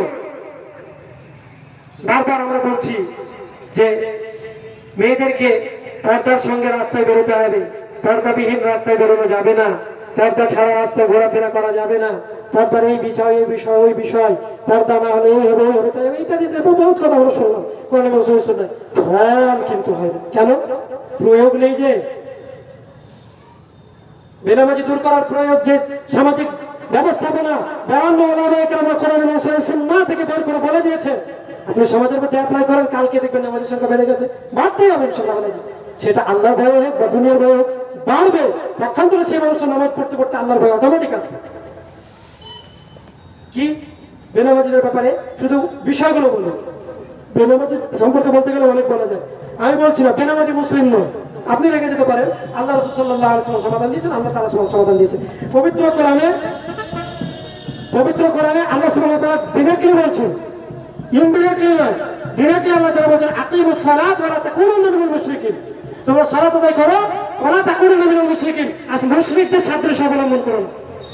এই আয়াতটা বুঝতে পারছিলাম না। আল্লাহ রাসূল সাল্লাল্লাহু আলাইহি ওয়াসাল্লাম বলছেন আল আহাদুল্লাযী বাইনানা ওয়া বাইনাহুম তারকুস সালাহ মান তারাকা সালাতা মুতাআম্মিদান ফাকাদ কাফারা। আমাদের মাঝে আর মুশরিকদের মাঝে পার্থক্যের বিষয় হচ্ছে সালাত। যে সালাত আদায় করলো সে মুমিন, যে সালাত আদায় করলো না সে কাফির, মুশরিক। তো মুশরিক আল্লাহ সুবহানাহু ওয়া তাআলা বলেছেন, আল্লাহ রাসূল বলেছেন, সুতরাং সে মুসলিম নয়। আপনার ঘরে একজন অমুসলিমকে বসবাস করতে দিচ্ছেন, আপনি নামাজি পিতা হয়, আশ্চর্যের ব্যাপার। ভাবেন ওই ছেলেকে কাল থেকে পরিবর্তন করতে হবে, না আপনার ঘরে পরিবর্তন করতে হবে, বাড়ি ছাড়া করতে হবে, কোনো উপায় নেই। ইসলাম এই সামঞ্জস্য দেয়নি। নাম্বার 2, মুসলিমদের সমাজে অমুসলিম বসবাস করতে পাবে না। আজকে দুর্ভাগ্যজনক হলেও সত্য, ইসলাম বহির্ভূত কার্যকলাপ সে সমাজের মানুষের যে মানুষটা সব থেকে বেশি করে, সমাজের বুকে ক্যাশিয়ার মেম্বারের খাতায় তার নামটাই থাকে। আপনাদের এখানে সমাজ ব্যবস্থা কেমন আছে জানি না। একজন মানুষ যদি দরিদ্র হয়, আল্লাহ ভীরু হয়, পরেজগার হয়, 5 ওয়াক্তের মুসল্লি হয়, ওকে দায়িত্ব দেওয়া যাবে না। কেন? ও গরিব। এটা টাকা পয়সাওয়ালা মানুষকে দায়িত্ব দিতে হবে। এটা আপনি ডিভাইড করেছেন। আল্লাহ তাআলা কাকে চয়ন করেছেন জানেন? আল্লাহু আকরামাকুম ইনদাল্লাহি আতকাকুম। সূরা আল-হুজুরাত 50 নম্বর সূরা 14 নম্বর আয়াত। আল্লাহ তাআলা যেখানে সুস্পষ্ট ভাষায় বলেছেন যে ইন্না আকরামাকুম ইনদাল্লাহি আতকাকুম। আল্লাহর কাছে সবথেকে সম্মানীয় হচ্ছে যে আল্লাহকে যত ভয় করতে পারে। এটা আল্লাহর কাছে সম্মানীয়। মানুষ সম্মান দিল না দিল সেটা কোনো ভাবার বিষয় নয়। কেন বললাম কথাটা? একজন সুদখোর মানুষ সমাজের ক্যাশিয়ার, আউযুবিল্লাহ। সুদ শুধু মুসলিমকে মানে ইসলামে হারাম তা কিন্তু নয়, মানুষের সামাজিক যে একটা ব্যবস্থাপনা তাকে নষ্ট করেছে সুদ ভিত্তিক ব্যবস্থাপনায়, সমাজকে নষ্ট করেছে সুদ ভিত্তিক ব্যবস্থাপনায়, সুদ ভিত্তিক ব্যবসা যে সমাজকে নষ্ট করেছে, আর সমাজ পরিচালনার দায়িত্ব দিচ্ছে ওই সুদখোরকে। সমাজ পরিবর্তন হবে? হ্যাঁ, সমাজের বুকে দেখবেন অনেক এটা কটাক্ষ করে বলেন, আর হাসি মজাক করে বলেন, আর ভালো কথাই বলেন। দাড়ি রাখা, পরিষ্কার ভাষা শুনেন, দাড়ি রাখা ফরজ, এতে কোনো সন্দেহ নেই। সুন্নাত এবং মানে নফল এসব বিষয় নিয়ে ইখতিলাফে যেতে যাবেন না। আল্লাহ রাসূল সাল্লাল্লাহু আলাইহি ওয়াসাল্লাম আদেশ করেছেন, আর আল্লাহ রাসূলের আদেশ মানা ফরজ। আল্লাহ তাআলা সূরা হাসর 7 নম্বর আয়াতে বলেন, ওয়া মা আতাকুমুর রাসূলু ফাখুযু ওয়া মা নাহাকুম আনহু ফান্তাহু ওয়াত্তাকুল্লাহ ইন্নাল্লাহা খাবীরুম বিমা তা'মালুন। আল্লাহ রাসূল সাল্লাল্লাহু আলাইহি ওয়াসাল্লাম বলেন, আল্লাহ সুবহানাহু ওয়া তাআলা ওয়া মা আতাকুমুর রাসূল, রাসূল সাল্লাল্লাহু আলাইহি ওয়াসাল্লাম যা দেন ফাখুযু গ্রহণ করো, ওয়া মা নাহাকুম আনহু ফান্তাহু যা থেকে নিষেধ করে তা থেকে বিরত থাকো, ওয়াত্তাকুল্লাহ এবার আল্লাহকে ভয় করো, আল্লাহু শাদীদুল ইকাব আল্লাহ তাআলা শাস্তির ব্যাপারে কঠোর। সুতরাং রাসূল কারীম সাল্লাল্লাহু আলাইহি ওয়াসাল্লাম আদেশ করেছেন, কারণ সাহাবায়ে কেরামদের যেটা কওম, তিনারা যেটা বলেছেন যে আমার আনা রাসূলুল্লাহ সাল্লাল্লাহু আলাইহি ওয়াসাল্লাম। আমার আনা শব্দের অর্থ কি? নোট করেন, লিখেন যে আমার আনা আমাদেরকে আদেশ করেছেন। আমার আনা এই শব্দটা নিয়ে বিভিন্ন মাদ্রাসা বিভিন্ন আলেমের কাছে যাবেন। আমি বলছি আমাকে ভেরিফাই করার প্রয়োজন রয়েছে। চিটিং মৌলানা এখন চিটিং এর যুগ ছেড়ে দেন, চিটিং কথা বলতে আসেনি, চিটিং পছন্দ করি না। আল্লাহ সুবহানাহু ওয়া তাআলা কঠোরভাবে নিষেধ করেছেন, ওয়ালা তাকফু মা লাইসা লাকা বিহি ইলম ইন্নাস সামআ ওয়াল বাসারা ওয়াল ফুআদ কুল্লু উলাইকা কানা আনহু মাসউলা। যে বিষয়ে তোমার জ্ঞান নেই সে বিষয় নিয়ে তুমি পশ্চাতে পড়ে না, পিছনে পড়ে থেকো না। সেই বিষয়টাকে নিয়ে তোমার জ্ঞান নেই, তুমি বলো আমার জানা নেই। তোমার জ্ঞান নেই, তুমি ইখতিলাফ করো না, ছেড়ে দাও যে আমার এটা জানা নেই, আমি বলবো না। কেন? ইন্নাস সামআ ওয়াল বাসারা ওয়াল ফুআদ কুল্লু উলাইকা কানা আনহু মাসউলা। সূরা বনী ইসরাঈল 6 নম্বর 17 1 নম্বর 36 আল্লাহ তাআলা বলেছেন যে যে বিষয়ে তোমার জ্ঞান নেই সে বিষয়ে পশ্চাতে পড়ো না, কারণ তোমার ইন্নাস সামআ তোমার শ্রবণ শক্তি, ওয়াল বাসারা তোমার দৃষ্টি শক্তি, ওয়াল ফুআদ তোমার হৃদয়ের চিন্তা শক্তি, কুল্লু উলাইকা কানা আনহু মাসউলা। প্রত্যেকে আল্লাহ সুবহানাহু ওয়া তাআলার কাছে জিজ্ঞাসিত হবে। আল্লাহ দিকে জিজ্ঞাসা করবেন, আমাকে আপনাকে যদি জিজ্ঞাসা করে তো আমার আনা শব্দ যেটা চিটিং এর যুগ ছেড়ে দিয়ে লিখে নেন যে আমার আনা শব্দ অর্থকে আদেশ করেছেন, আর আল্লাহ রাসূলের আদেশটা মানা কি কোরআনের ভাষায় ফরজ। তো বলছেন কি আফুল লিহিয়ুন দাড়িকে মাফ করে দাও। আফুন শব্দের অর্থ মাফ করা। একটা দোয়া কিছুদিন পরে খুব প্রচলিত হবে, দোয়াটা শবে কদরের রাতে পড়েন, আল্লাহুম্মা ইন্নাকা আফুউন তুহিব্বুল আফওয়া ফাফু আননি। এই আফুন শব্দটা কয়েকবার এই দোয়ার মধ্যে আছে। আল্লাহুম্মা হে আল্লাহ, ইন্নাকা নিশ্চয় তুমি আফুউন সব থেকে বেশি ক্ষমাকারী, তুহিব্বুল আফওয়া ক্ষমা করতে ভালোবাসো, মাফ করতে ভালোবাসো, ফাফু আননি সুতরাং তুমি আমাকে ক্ষমা করো। তো এখানে এই জন্যই বললাম যে দাড়িকে একটু রাখছে এখন ফ্যাশনেবল যুগ, ও মনে করছে আমি ইসলামকেও মানছি, আবার সামঞ্জস্য রাখছি পৃথিবীর সঙ্গে, একটু রাখছে দিয়ে কিছুটা ছেটে হালকা করে রেখে দিয়ে মনে করছে আমি দাড়ি রেখে দিচ্ছি, ছাড়ছি। মাফ করা কেমন অর্থে ব্যবহার হতে পারে? দুটো অর্থে ব্যবহার হতে পারে। আপনি কোনো মানুষকে যদি মাফ করে দেন, তাহলে আপনাকে মেরেছে, মারার পরে আপনি বললেন মাফ করে দিলাম, আরেকজনকে বলছেন ওকে যেদিন সুযোগে পাবো সেদিন একদম সেদিনই ওর জীবন শেষ করে দেবো, এর নাম মাফ করা? আর এই যে আল্লাহর কাছে দোয়া চাইছেন, আল্লাহকে বলবেন আল্লাহ গো আমি সুদ খেয়েছিলাম, ওই গুণাটা তুমি মাফ করে দাও, জেনে করেছিলাম ওইটা এখন থাক। কেউ বলে আল্লাহুম্মা ইন্নাকা আফুউন তুহিব্বুল আফওয়া ফাফু আননি, এর অর্থে ব্যবহার করে সম্পূর্ণরূপে মাফ করা। তা আল্লাহ রাসূল সাল্লাল্লাহু আলাইহি ওয়াসাল্লাম বলেন আফুল লিহিয়ুন দাড়িকে মাফ করে দেবো, বড় হচ্ছে বড় হতে দাও। এক মুষ্টির পরে কাটা ছাটা, এটা ওমর রাদিয়াল্লাহু তাআলা আনহু থেকে আরো সাহাবায়ে কেরাম থেকে কিছু প্রমাণ আছে, কিছু রিওয়ায়াত বর্ণনা আছে, তাদের আমল অনুযায়ী তারা প্রমাণ করেছেন। কিন্তু রাসূল কারীম সাল্লাল্লাহু আলাইহি সাল্লাম থেকে তিনি রাসূল কারীম সাল্লাল্লাহু আলাইহি সাল্লাম আমল করেছেন, এটা কেউ প্রমাণ করতে পারেনি। এখন রাসূলের পরে সাহাবীদের কওল নিয়ে কেউ যদি আমল করে এক মুষ্টি তো তাকে রাখতে হবে। আমার তো মনে হচ্ছে এত বড় দাড়ি তাই তো ধরলে এক মুষ্টি হয় না।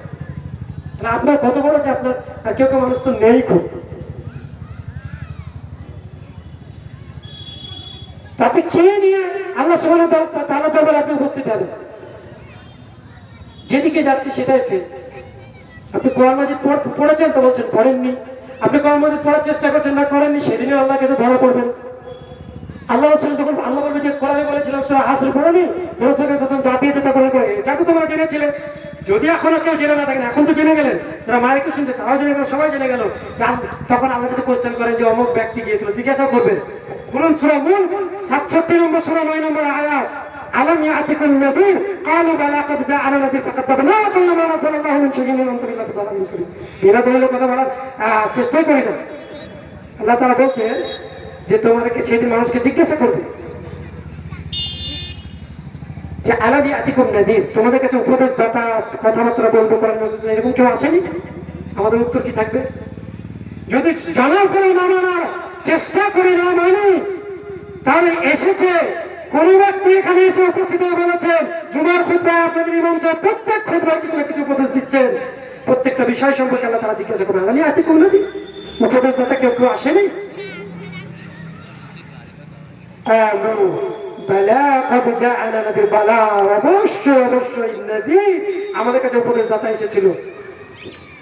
তারপরে শব্দটা ছিল ফাকাদ্দাবনা ওয়া কুলনা, আমরা মিথ্যা বলে গেল, গল্প আর কেসার কাহিনী বলে চলে গেল, কোথাকার কি বলে চলে গেল। ফাকাদ্দাবনা ওয়া কুলনা মা নাযালাল্লাহু মিন শাইইন ইন আনতুম ইল্লা ফি দালালিন কাবীর। আর আমরা বলতাম যে আল্লাহ তাআলা কিছু অবতীর্ণ করেনি, তাই আজকে আমরা এত বড় ক্ষতিগ্রস্তের অন্তর্ভুক্ত হয়েছি। সেই দিন আফসোস করে বলেই দিলাম যে কোনো লাভ হবে না, সজাগ হন। দাড়ি যারা রাখেননি, এটাকে অনেকে মনে করছেন ছোট পাপ। আমার তদন্ত অনুযায়ী ভুলও হতে পারে, ঠিকও হতে পারে, যেহেতু এটা আমার তদন্ত করানো অনুযায়ী আমি বলছি 4টে পাপ আমি দেখতেই পাচ্ছি, বাকি আরো বাড়তেও পারে, কমতেও পারে, 4টে আমি দেখতেই পাচ্ছি। আপনার তর্কে মেনে নিলাম নবী করিম সাল্লাল্লাহু আলাইহি ওয়াসাল্লাম সুন্নাহ, আপনার তর্কে মেনে নিলাম, আমি কিন্তু মানতে রাজি না। তো সুন্নাহ পরিত্যাগকারী ব্যক্তি নবী করিম সাল্লাল্লাহু আলাইহি ওয়াসাল্লামের উম্মতি নয়। আল্লাহ রাসূল সাল্লাল্লাহু আলাইহি ওয়াসাল্লাম বলেন মান রাগিবা আন সুন্নতি ফালাইসা মিন্নি, যে আমার সুন্নাত পরিত্যাগ করে সে আমার উম্মতি নয়। নবী করিম সাল্লাল্লাহু আলাইহি ওয়াসাল্লাম সুন্নাত পরিত্যাগ করে আপনি গুনাহগার হবেন না নেকির আশাদারি আপনি করতে পারেন? একটা। নাম্বার 2, আল্লাহ রাসূল সাল্লাল্লাহু আলাইহি ওয়াসাল্লাম লানত করেছেন ওই পুরুষদের উপরে, ওই নারীর উপরে যে নারীরা পুরুষের বেশ ধারণ করে আর যে পুরুষেরা নারীর বেশ ধারণ করে। দাড়ি পুরুষদের থাকবে, নারীদের থাকবে না। দাড়ি চেয়ে আপনি কি প্রমাণ করতে চাইছেন যে আমি পুরুষ নই? তাহলে আপনার দাড়ি চাচ্ছেন মানে আপনি মহিলা সাদৃশ্য অবলম্বন করছেন, যার উপরে আল্লাহ রাসূলের লানত রয়েছে, অভিশপ্ত ওই ব্যক্তি, তার পাপ অবশ্যই ঘটছে। 2টি। নাম্বার 3, আল্লাহ তাআলা বলছেন সূরা আল ইমরানের মধ্যে ওয়াল্লাযী ইউসাব্বিরুকুম ফিল আরহামি কাইফা ইয়াশা, যাকে যে আকৃতি দিতে চাই সৃষ্টি করি। কারো দাড়ি বেশি থাকে, কারো দাড়ি থাকে না, কারো দাড়ি কম থাকে, ইত্যাদি ইত্যাদি। কেউ কালো, কেউ ফর্সা, কেউ লম্বা, কেউ বেটে, যার যেমন আকৃতি। আল্লাহ বলছেন আল্লাহ তাআলা বলছেন যে আল্লাহ সুবহানাহু ওয়া তাআলা তিনি যিনি যে আকৃতিতে পছন্দ করেন সৃষ্টি করেন। তো নারীদের দাড়ি থাকবে না, পুরুষদের দাড়ি থাকবে, এটা আল্লাহর সৃষ্টি, আপনি পছন্দ করছেন না। কার সৃষ্টিকে পছন্দ করেননি? আল্লাহর সৃষ্টিকে। তো আল্লাহর উপরে যদি আপনি কমপ্লেন করেন, গুনাহগার হবেন না নাকি আশাদারি? গুনাহগার হচ্ছেন। আরেকটা মেনে নিলাম, পাপ প্রত্যেককে বলতে হবে। দাড়ি কাটা নাকি না পাপ? বলেন, দাড়ি কাটা গুনাহ না নাকি? কি গো, কি বলছেন? দাড়ি রাখেননি সেজন্য বলতে ভয় করছেন নাকি? হক কথা সত্য বলেন, দাড়ি রাখা পাপ না নাকি? দাড়ি রাখা নেকি? তাহলে দাড়ি কাটা কি?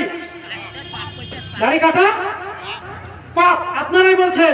এবার আপনাদের তর্কে মেনে নিলাম যে পাপটা ছোট পাপ, কিন্তু একটা পাপ জানার পরে যদি বারবার করে মানুষ করে, ছোট পাপটা যদি বারবার করে, তো সেটা ছোট থাকে জানার পরে? আল্লাহর সঙ্গে মজা করছে নাকি যে পাপ করেছে এখন পরে আমি ঠিক করে নেব? ভাবার সুযোগই নেই। কত মানুষ বলেছিল, কত যুবক ভাই বলেছিল যে আগামী বছর থেকে নামাজ পড়বো, জুম্মার দিন থেকে নামাজ পড়বো। আমার গ্রামে জুমাতে খুতবা দিচ্ছিলাম, একজন ভাই খুব মনোযোগ সহকারে জুমার খুতবা শ্রবণ করলেন। তারপরের দিন সে মৃত্যু। হঠাৎ আসরের নামাজ পড়ছি, নামাজ পড়েনি সেই দিন, সে জোহরেরও পড়েনি, আসরেরও পড়েনি, সে কোনো কাজে কর্মরত ব্যস্ততা। হঠাৎ আসরের নামাজ পড়ে মসজিদ থেকে বেরোতে গিয়ে একজন ব্যক্তি বলছে অমুক ব্যক্তি নাকি মারা গেল। আশ্চর্য ব্যাপার, কালকে দেখলাম, ভাবলাম সুযোগ আল্লাহ কাকে কখন দেন আল্লাহ তাআলাই ভালো জানেন। এজন্য আল্লাহ তাআলা বলেন তুমি যেটা পাবে সেটা মেনে নাও, কোরআনের আদেশ। ওয়াকালু সামি'না ওয়া আতা'না, শ্রবণ করলাম মেনে নিলাম। এটা সাহাবায়ে কেরাম রাদিয়াল্লাহু আনহুম আজমাইন তাদের চরিত্র ছিল। আপনার এত নোংরা চরিত্রে নিজেকে পরিণত করেছেন কিসের জন্য? বারবার শোনার পরে মানতে চান না কেন? এজন্য বলেছি সূরা বাকারার আয়াত, যে যদি আপনি কিছু অংশ মেনে নেন আর কিছু না মানেন, ইল্লা খিজিউন ফিল হায়াতিদ দুনিয়া, আল্লাহর কসম করে বলছি, আল্লাহর কসম করে বলছি, আল্লাহর কসম করে বলছি, দুনিয়ার জীবনে লাঞ্ছিত হতে হবে, দুনিয়ার জীবনে লাঞ্ছিত হতে হবে, দুনিয়ার জীবনেই মার খেতে হবে। ইল্লা খিজিউন ফিল হায়াতিদ দুনিয়া ওয়া ইয়াউমাল কিয়ামাতি ইউরাদ্দুনা ইলা আশাদ্দিল আযাব, কিয়ামতে কঠোর শাস্তি আল্লাহ রাব্বুল আলামিন আবার দেবেন।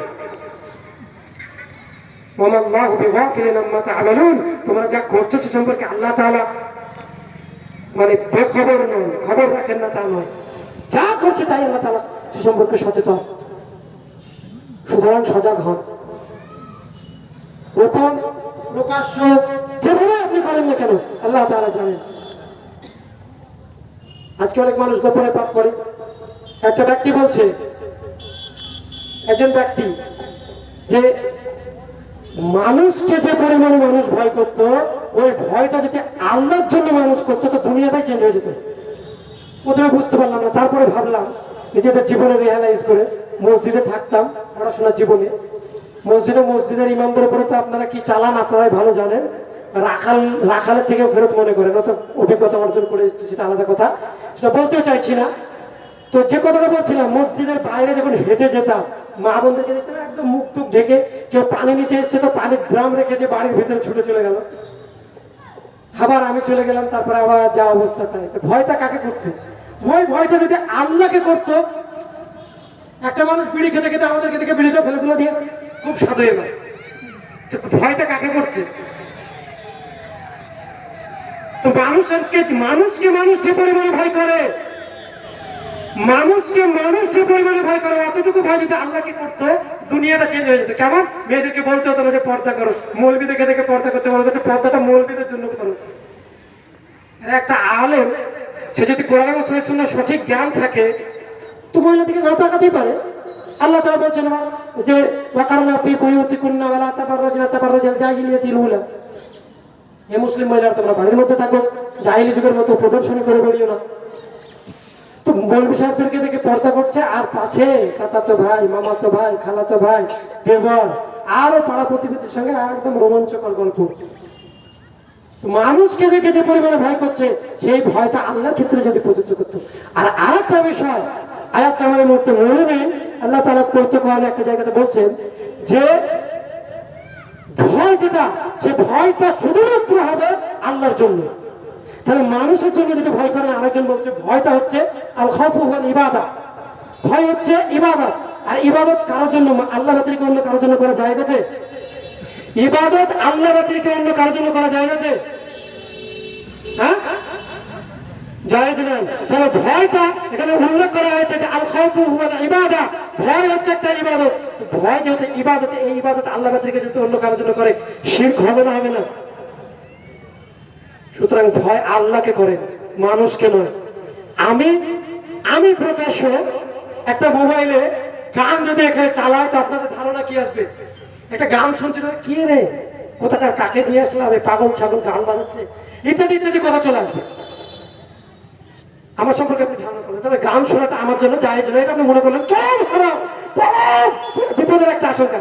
আপনার বাড়িতে আপনার ছেলে গান বাজাচ্ছে, কিছুই বলেন না, কিছুই বলেন না। আল্লাহ সুবহানাহু ওয়া তাআলা পবিত্র কোরআনে গানের ব্যাপারে বলছেন সুস্পষ্ট ভাষায়, ওয়া মিনান নাসি মান ইউযিবুকা কাওলুহু ফিল হায়াতিদ দুনিয়া।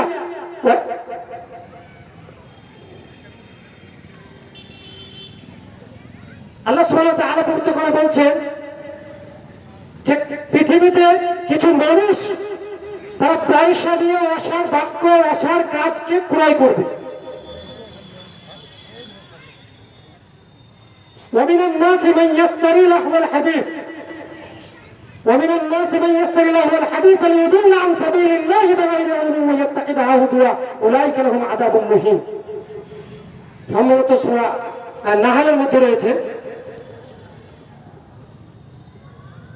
সূরা নাহল বা মনে পড়ছে না। আল্লাহ তাআলা বলছেন উক্ত আয়াতের মধ্যে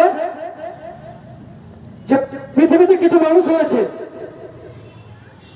মাইয়াস্তারি, যারা ক্রয় করবে লাহুল হাদিস ওয়াসার বাক্য। আজকে মোবাইল কিনে দিচ্ছেন একটা ছেলেকে 15,000, 20,000, 10,000, 12,000 দিয়ে মোবাইল কিনে দিচ্ছেন, পয়সা দিয়ে কিনে দিলেন। সেই ছেলেটা ভালো জিনিস কোনোদিন দেখেছে কিনা, ভালো জিনিস করে কিনা কোনোদিন খোঁজ রেখেছেন? কোনো পিতা রাখেননি, কোনো পিতা খবর রাখেননি। আল্লাহ তাআলা বলছেন নাসি মান ইস্তারিল্লাহু আল হাদিস লিউদিল্লা আন সাবিলিল্লাহ, আর আল্লাহর রাস্তায় তাকে বাধা প্রদান করবে। কেন? ওই এখন মোবাইল একটা রোমাঞ্চকর দৃশ্য দেখছে, আজান হলো কি হলো কোনো খেয়াল নেই, চলছে চলছে চলছে, নামাজের সময় পার হয়ে গেল। পয়সা দিয়ে যে জিনিসটা ক্রয় করলেন আল্লাহর রাস্তায় বাধা কে দিল? ওই জিনিসটাই। আপনার বাড়িতে টিভি আছে, খবরটা একটু দেখেই যায়, ইমাম সাহেবের জামাত শেষ, জামাত থেকে আপনি পরে গিয়ে নামাজ পড়ছেন, কে করালো? পয়সা দিয়ে যে জিনিসটা ক্রয় করেছেন, টিভি ইত্যাদি জিনিস। সুতরাং সেই জায়গা থেকে উত্তরণ, সেই জায়গা থেকে ফিরে আসা কোরআন মাজিদ সুশিক্ষা দিয়েছে, কিন্তু আমাদের সমাজের বুকে নেই, আমাদের সমাজের বুকে নেই। এই পর্যন্ত না, আল্লাহ তাআলা বলছেন ومن الناس من يشتري لهو الحديث ليضل عن سبيل الله بغير علم ويتخذه هزوا اولئك لهم عذاب مهين। আল্লাহ তাআলা বলছেন এদের জন্যই হয়েছে যন্ত্রণাদায়ক শাস্তি, কঠোর শাস্তি। যে কথা বলছিলাম দাড়ি সম্পর্কে, দাড়ি যারা কাটে চাচ্ছে তাদের পয়সা খরচ হয় না ফ্রিতে হয়? বাড়িতে যারা করে, নাপিতখানায় করে, সকলের জন্য বলছে পয়সা খরচ হয় না ফ্রিতে করে? আল্লাহ তাআলা ছেড়ে দেবেন? পয়সা খরচ করে পাপ করবেন, আল্লাহ তাআলা অত সহজে ছেড়ে দেবেন? কিয়ামতের দিন 5টা বিষয়ের জবাব না দেওয়া পর্যন্ত হিলতে পারবেন না, কোনো মানুষের ক্ষমতা নেই। 5টা বিষয় কি? 5টা বিষয় যাদের রয়েছে তার মধ্যে একটা হচ্ছে তোমার অর্থ সম্পদ কোন পথে থেকে অর্জন করেছো আর কোন পথে ব্যয় করেছো।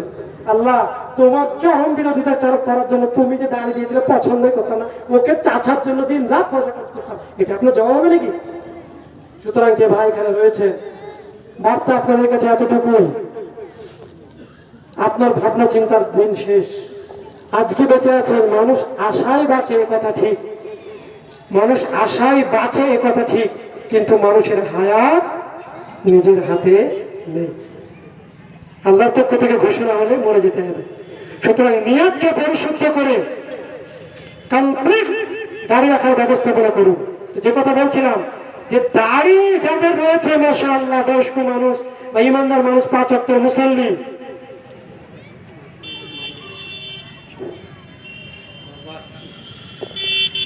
মাইক ম্যান আপনি কোথায় আছেন?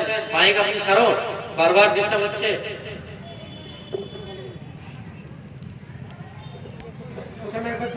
এই দাড়িওয়ালা মানুষদের নেতৃত্ব দিচ্ছে সমাজের পক্ষে একজন দাড়ি কাটা মানুষ, কারণ তার পয়সা রয়েছে। সুন্নাত বিরোধী একজন মানুষ সমাজে সুন্নাত প্রতিষ্ঠিত মানুষদেরকে পরিচালনা করবে, সে সমাজ উন্নতি করতে পারে? সমাজ পরিচালনার দায়িত্ব দিচ্ছেন ইমাম সাহেবকে।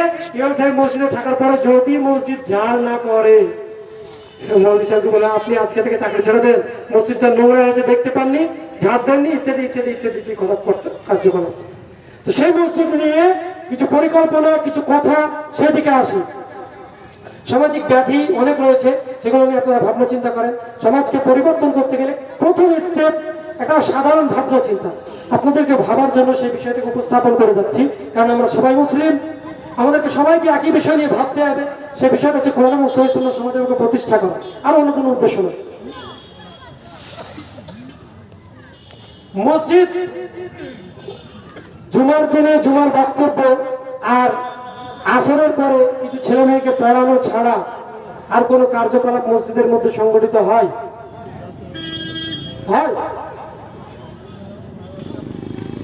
এত টাকা মসজিদের জন্য তুলছেন, মসজিদের এত বিল্ডিং করছেন, এত কিছু, সে বিল্ডিং সমস্ত কিছু ব্যবহার হয় কবে?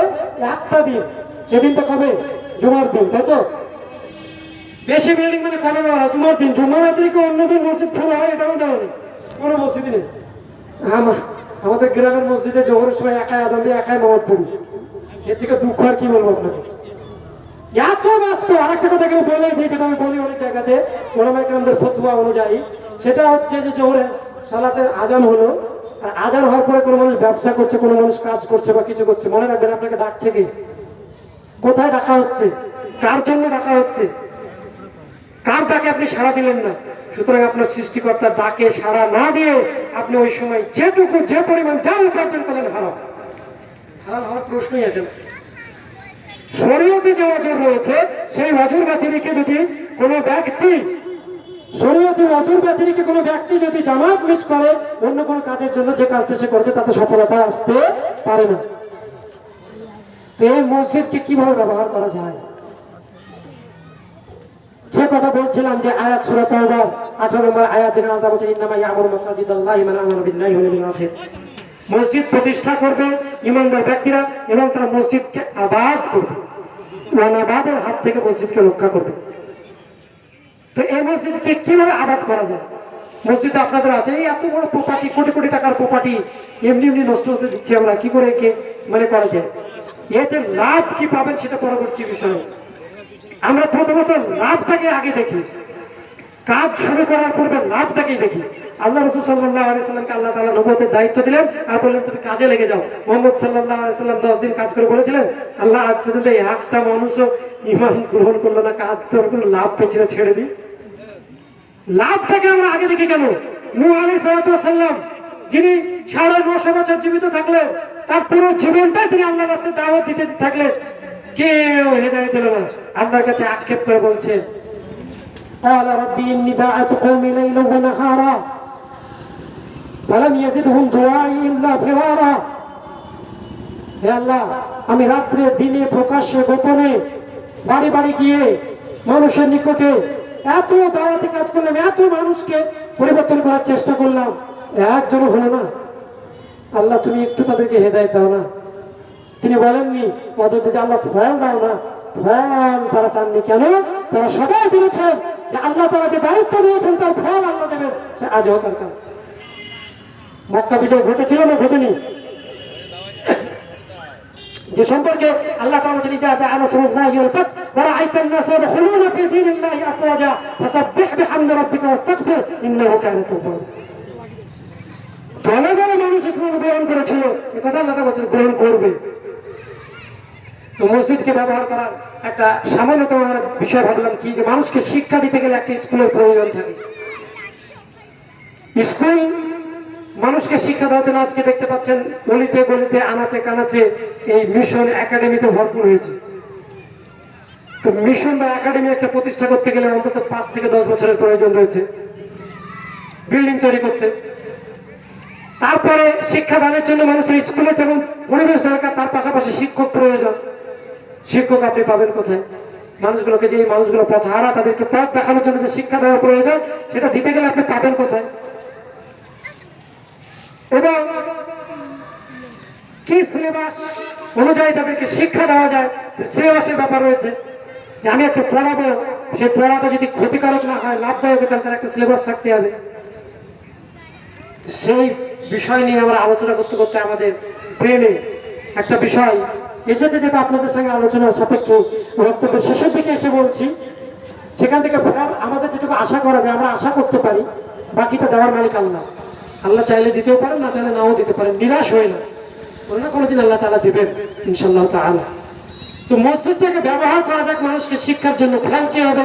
আমার অনেক টাকার প্রপার্টি সেভ হয়ে গেল, আমাকে বিল্ডিং করার প্রয়োজন আছে, মসজিদে বিল্ডিং। শিক্ষক একজন তো আলহামদুলিল্লাহ আমরা পাচ্ছি, মসজিদের ইমাম সাহেব আমরা পেয়ে যাচ্ছি।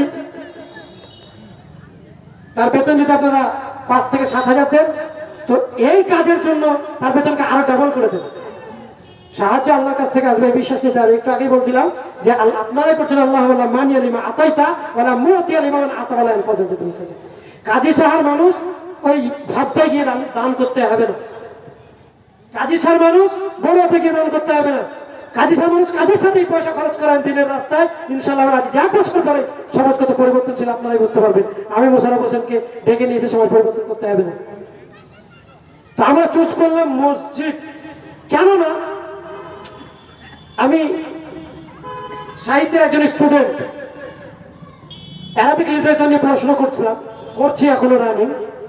তো সেখানে বড় বড় সাহিত্যিক, বড় বড় মুহাদ্দিস, এদের জীবনী পড়তে গিয়ে যেটা পেয়েছি, তাদের জীবনের সূচনা লগ্নে শিক্ষার যে সূচনাই হয়েছে মাকতব থেকে, সেখান থেকে তিনি দারসে হাদিস, কোরআনের হাফিজ, তাফসীর ইত্যাদির জ্ঞানগুলো নিয়ে চলে গেছেন মিশর, সিরিয়া ইত্যাদি ইত্যাদি জায়গায় পড়তে।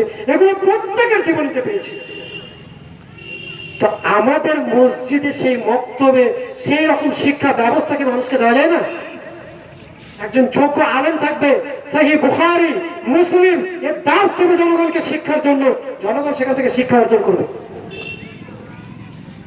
সেখান থেকে কোরআনের হাফিজ রাখতে হবে, সেখান থেকে কোরআনের হেফজ করে পাড়ার প্রতিটা মানুষ হাফিজ হয়ে বের হবে।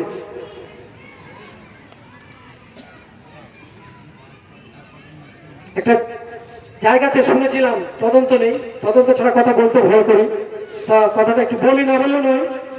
সেটা হচ্ছে যে একজন ব্যক্তি তিনি বলছিলেন যে মানুষকে নিয়ে রিসার্চ করতে হবে আগে, তারপরে কাজে নেমে যেতে হবে।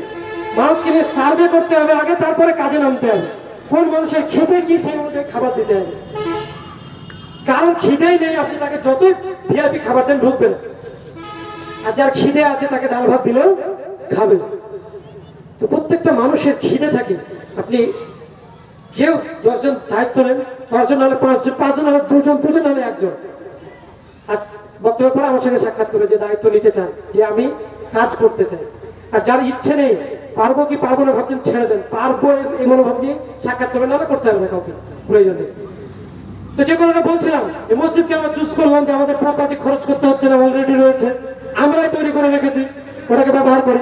শিক্ষক আমরা পেয়ে যাচ্ছে, আরো 2-4 জন গ্রামে কাউকে আমরা শিক্ষক নিয়োগ করবো, যে জেনারেল শিক্ষাগুলো মানুষকে দেওয়া যায়।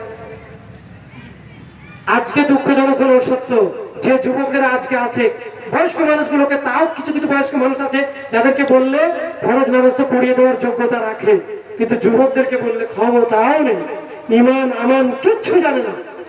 তো এদেরকে নিয়ে এদেরকে পথ দেখানোর ব্যাপারে কি করা যেতে পারে? পরিকাঠামো নেই, উপযুক্ত পরিবেশ নেই।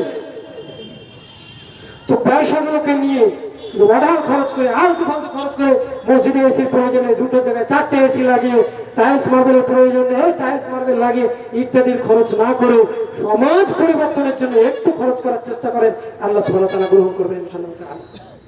তো আমরা একটা সিলেবাস তৈরি করেছি, ওই আকার যদিও সিলেবাস, নামটা দিয়েছে সাফল্যের প্রয়াস।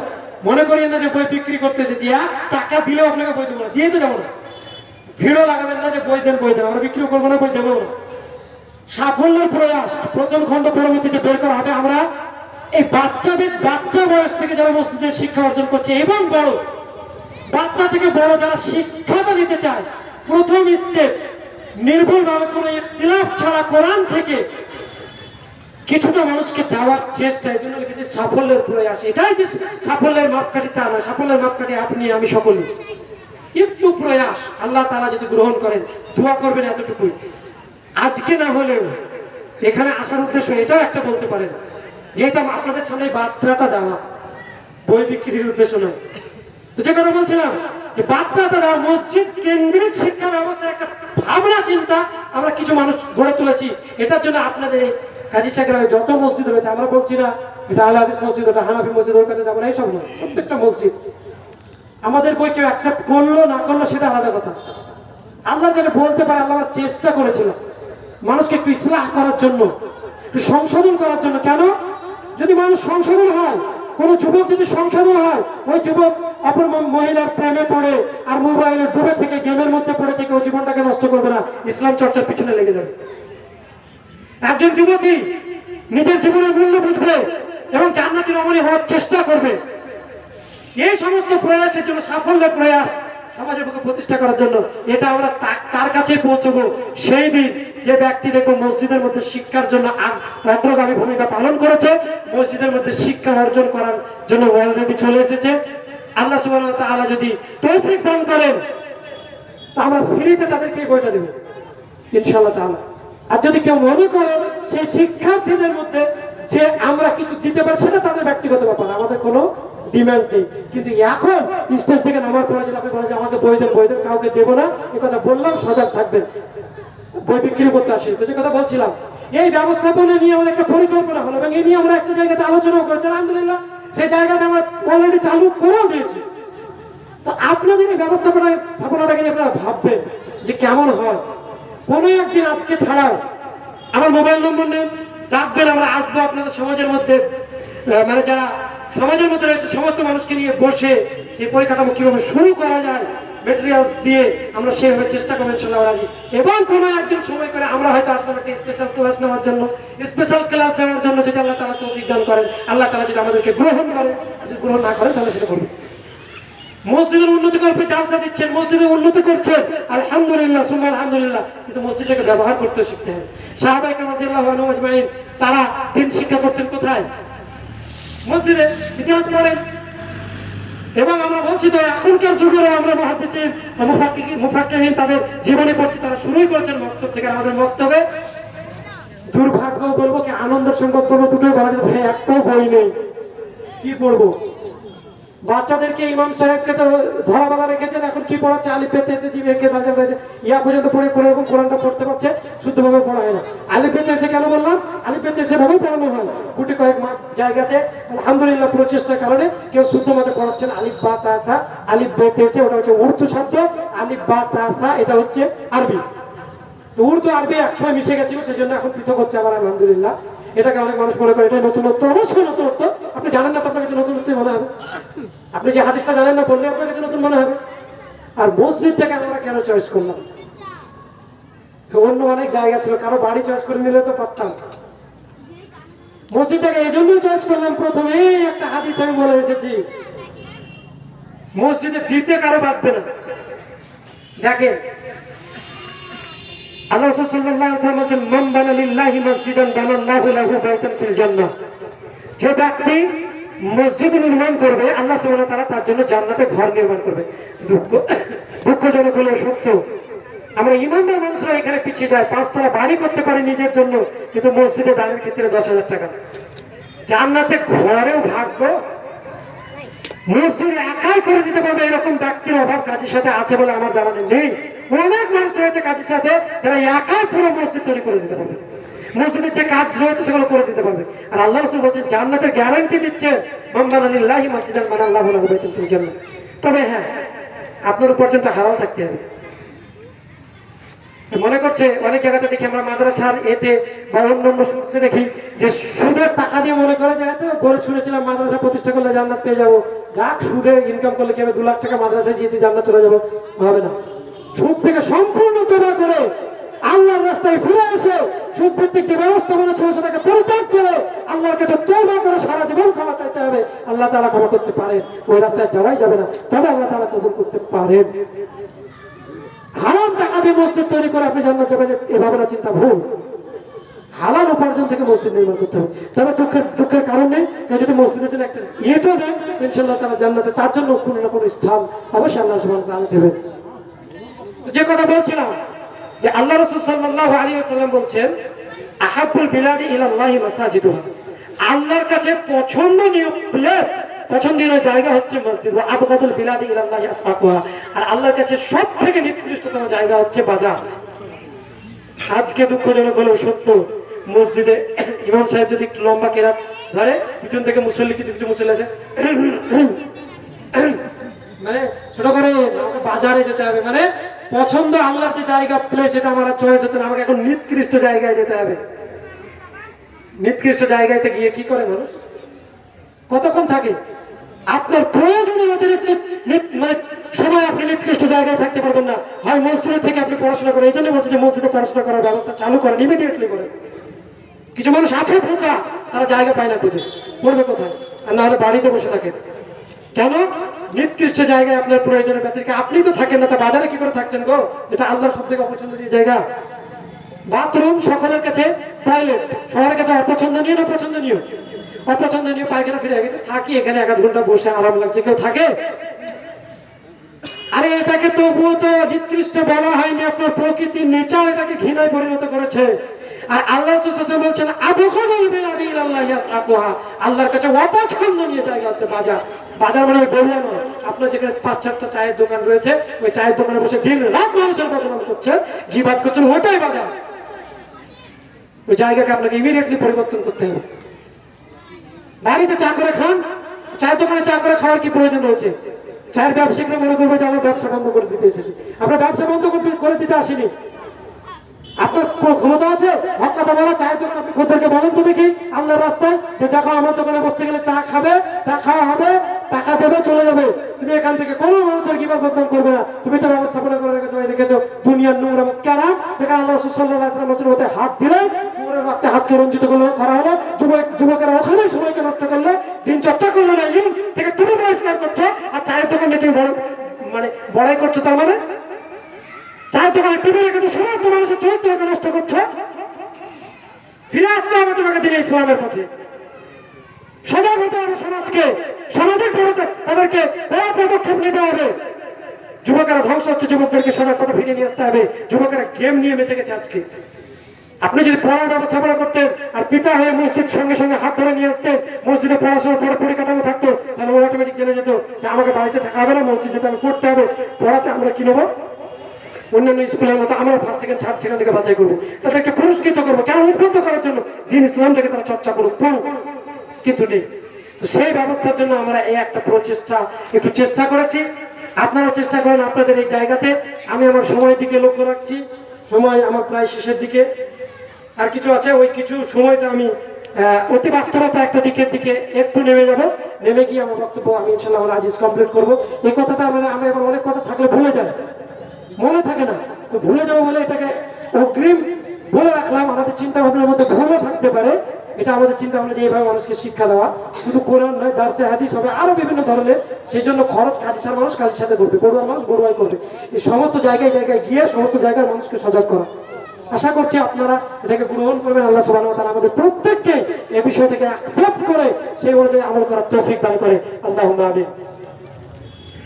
আরেকটা বিষয় যেটা বলে সমাজের মধ্যে ক্যান্সার যুবক যুবতীদের নিয়ে, যুবক মানুষ তো একটু যুবকদেরকে বলতে ভালো লাগবে, নিজের জীবনে অনেক কিছু উপলব্ধি করা আছে। সেটা হচ্ছে পর্দার ব্যাঘাতের কারণে যুবকদের চরিত্র নষ্ট হয়েছে, যুবতীদের আরো বেশি। পর্দা যখন থেকে সে ফরজ মনে করেনি, পর্দা যখন করতে চায়নি, তখন সে যুবতী, এটা কিন্তু আমার বিষয়ের বাইরে বলছি, কেন সময় এখনো বেশি রয়েছে, এত সময় দেওয়া প্রয়োজন না একজন বক্তাকে। অনেক বললে মনে রাখতে পারবেন না কি বললো না বললো। তো পর্দার বিষয়টা একটু বলি, কারণ এটা সমাজের মধ্যে সত্যি একটা ক্যান্সারে পরিণত হয়েছে। আলেম সমাজও বলে না, কেন আলেমের বই তো পর্দা করে না, আলেমের বেটি পর্দা করছে না। পর্দার জন্য জোর গলায় বলবে কি করে? স্ট্রং হতে হবে নিজেকে পর্দার ব্যাপারে, তবেই তো আমরা শান্তি পাবো। পর্দা ফরজ বানান, এটা কোনো সুন্নাত বা নফল নয়। একজন মানুষ ফরজ ছেড়ে দিলে মুসলিমই থাকবে না। সূরা নূরের মধ্যে পর্দাকে আল্লাহ তাআলা ফরজ করেছেন। তো যাই হোক, পর্দা নিয়ে কোরআন হাদিসের বয়ান আমি ধরছি না, পর্দা নিয়ে আমাদের সামাজিক কিছু ব্যাধি আমি তুলে ধরছি। তার মধ্যে একটা হাদিস, আল্লাহ রাসূলের খুব গুরুত্বপূর্ণ হাদিস। আল্লাহ রাসূল সাল্লাল্লাহু আলাইহি ওয়াসাল্লাম বলেছেন, সিনফান মিন আহলিন নার লাম আরাহুমা কওমান মাআহুম সিয়াতুন কাআদনাবিল বাকরাতি ইয়াদরিবুনা বিহান নাস নিসাউন কাসিয়াতুন আরিয়াতুন মুমিলাতুন মাইলাতুন রুউসুহুন্না কাআসনিমাতিল বুখতিল মাইল لا يدخلن الجنة ولا يزيدن الريح فإن الريح تعج من مسيرة كذا وكذا। আল্লাহ সাল্লাল্লাহু বলছেন, আমার পরে দুই শ্রেণীর মানুষ বের হবে, যে দুই শ্রেণীর মানুষকে লাম আরাহুমা, যে দুই শ্রেণীর মানুষকে আমি মুহাম্মদ সাল্লাল্লাহু আলাইহি সাল্লাম দেখিনি। যারা বের হবে, যাদেরকে আমি দেখিনি, যারা বের হবে যাদেরকে আমি দেখিনি, সম্মানিত উপস্থিতি, আপনাকে এতটুকু বলতে চাইছি, সেই দুই শ্রেণীর মানুষ এখন বর্তমান প্রেক্ষাপটে, সেই দুই শ্রেণীর মানুষ এখন বর্তমান প্রেক্ষাপটে উপস্থিত আছে কিনা এই হাদিসের আলোকে আপনি ভাববেন, গবেষণা করবেন এবং দেখবেন। আল্লাহ রাসূল সাল্লাল্লাহু আলাইহি ওয়াসাল্লাম বলেছেন, লাম আরাহুমা, আমি দেখিনি। তার মানে আল্লাহ রাসূল সাল্লাল্লাহু আলাইহি ওয়াসাল্লামের যুগে সেই দুই শ্রেণীর মানুষ ছিল না।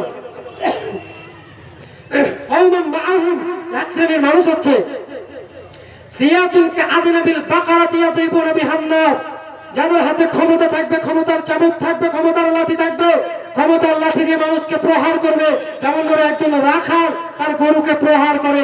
অর্থাৎ আজকে বর্তমান প্রেক্ষাপটে রাজনীতির নাম দিয়ে, রাজনীতির দোহাই দিয়ে যার একটু ক্ষমতা, যার একটু ক্ষমতাশীল ব্যক্তি, সেই মারছে অমুক ব্যক্তিকে, দুর্বল ব্যক্তিকে। এ কথাই রাসূল করিম সাল্লাল্লাহু আলাইহি সাল্লাম বলছেন। যে সমাজের বুদ্ধিশালী ব্যক্তি দুর্বল শ্রেণীর মানুষকে প্রহার করছে যে কোনো মাধ্যম দিয়ে, হতে পারে লাঠির প্রহার, হতে পারে কথার প্রহার, হতে পারে সমাজের যে কোনো দিক থেকে তাকে বঞ্চিত করে যে কোনো প্রহার। তবে যেহেতু আল্লাহ রাসূল সাল্লাল্লাহু আলাইহি ওয়াসাল্লাম লাঠির কথাই বলেছে, কওমুম মাআহুম সিয়াতুন কাআযনাবিল বাকরাতি ইয়াদরিবুনা বিহান নাস। দ্বিতীয় নম্বর, মা বোনদেরকে বলছি, যুবতীদেরকে বলছি, তোমাদের ব্যাপার খুব ভালো করে শোনো, আর আপনাদেরকেও বলছি এই কথাটা খুব ভালো করে শোনেন। নিসাউন, আল্লাহ রাসূল বলেছেন এক শ্রেণীর মহিলা বের হবে, আল্লাহ রাসূলের যুগে ছিল না, কারণ আল্লাহ রাসূল দেখেননি। কাশিয়াতুন, কাপড় পরে থাকবে, আরিয়াতুন, উলঙ্গ। কাপড় পরে উলঙ্গ হয় বাস্তব বিরোধী কথা। আপনার মেয়ে কাপড় পরে রাস্তায় যায়, আপনার মেয়ের শরীরের উঁচু নিচু সমস্ত জায়গাগুলো বোঝা যায়, মানে ওই মহিলা উলঙ্গ, কাপড় পরে তার সতীত্বকে ঢেকে রাখতে পারেনি। এই কাপড়কে, এই পরিধান করাকে আল্লাহ রাসূল সাল্লাল্লাহু আলাইহি ওয়াসাল্লাম বলছেন আরিয়াতুন, কাপড় পরে থাকবে তবুও উলঙ্গ। নিসাউন কাশিয়াতুন আরিয়াতুন মুমিনাতুন মাইলাতুন, পুরুষকে নিজের দিকে আকৃষ্ট করবে, নিজেরাও পুরুষের দিকে আকৃষ্ট হবে।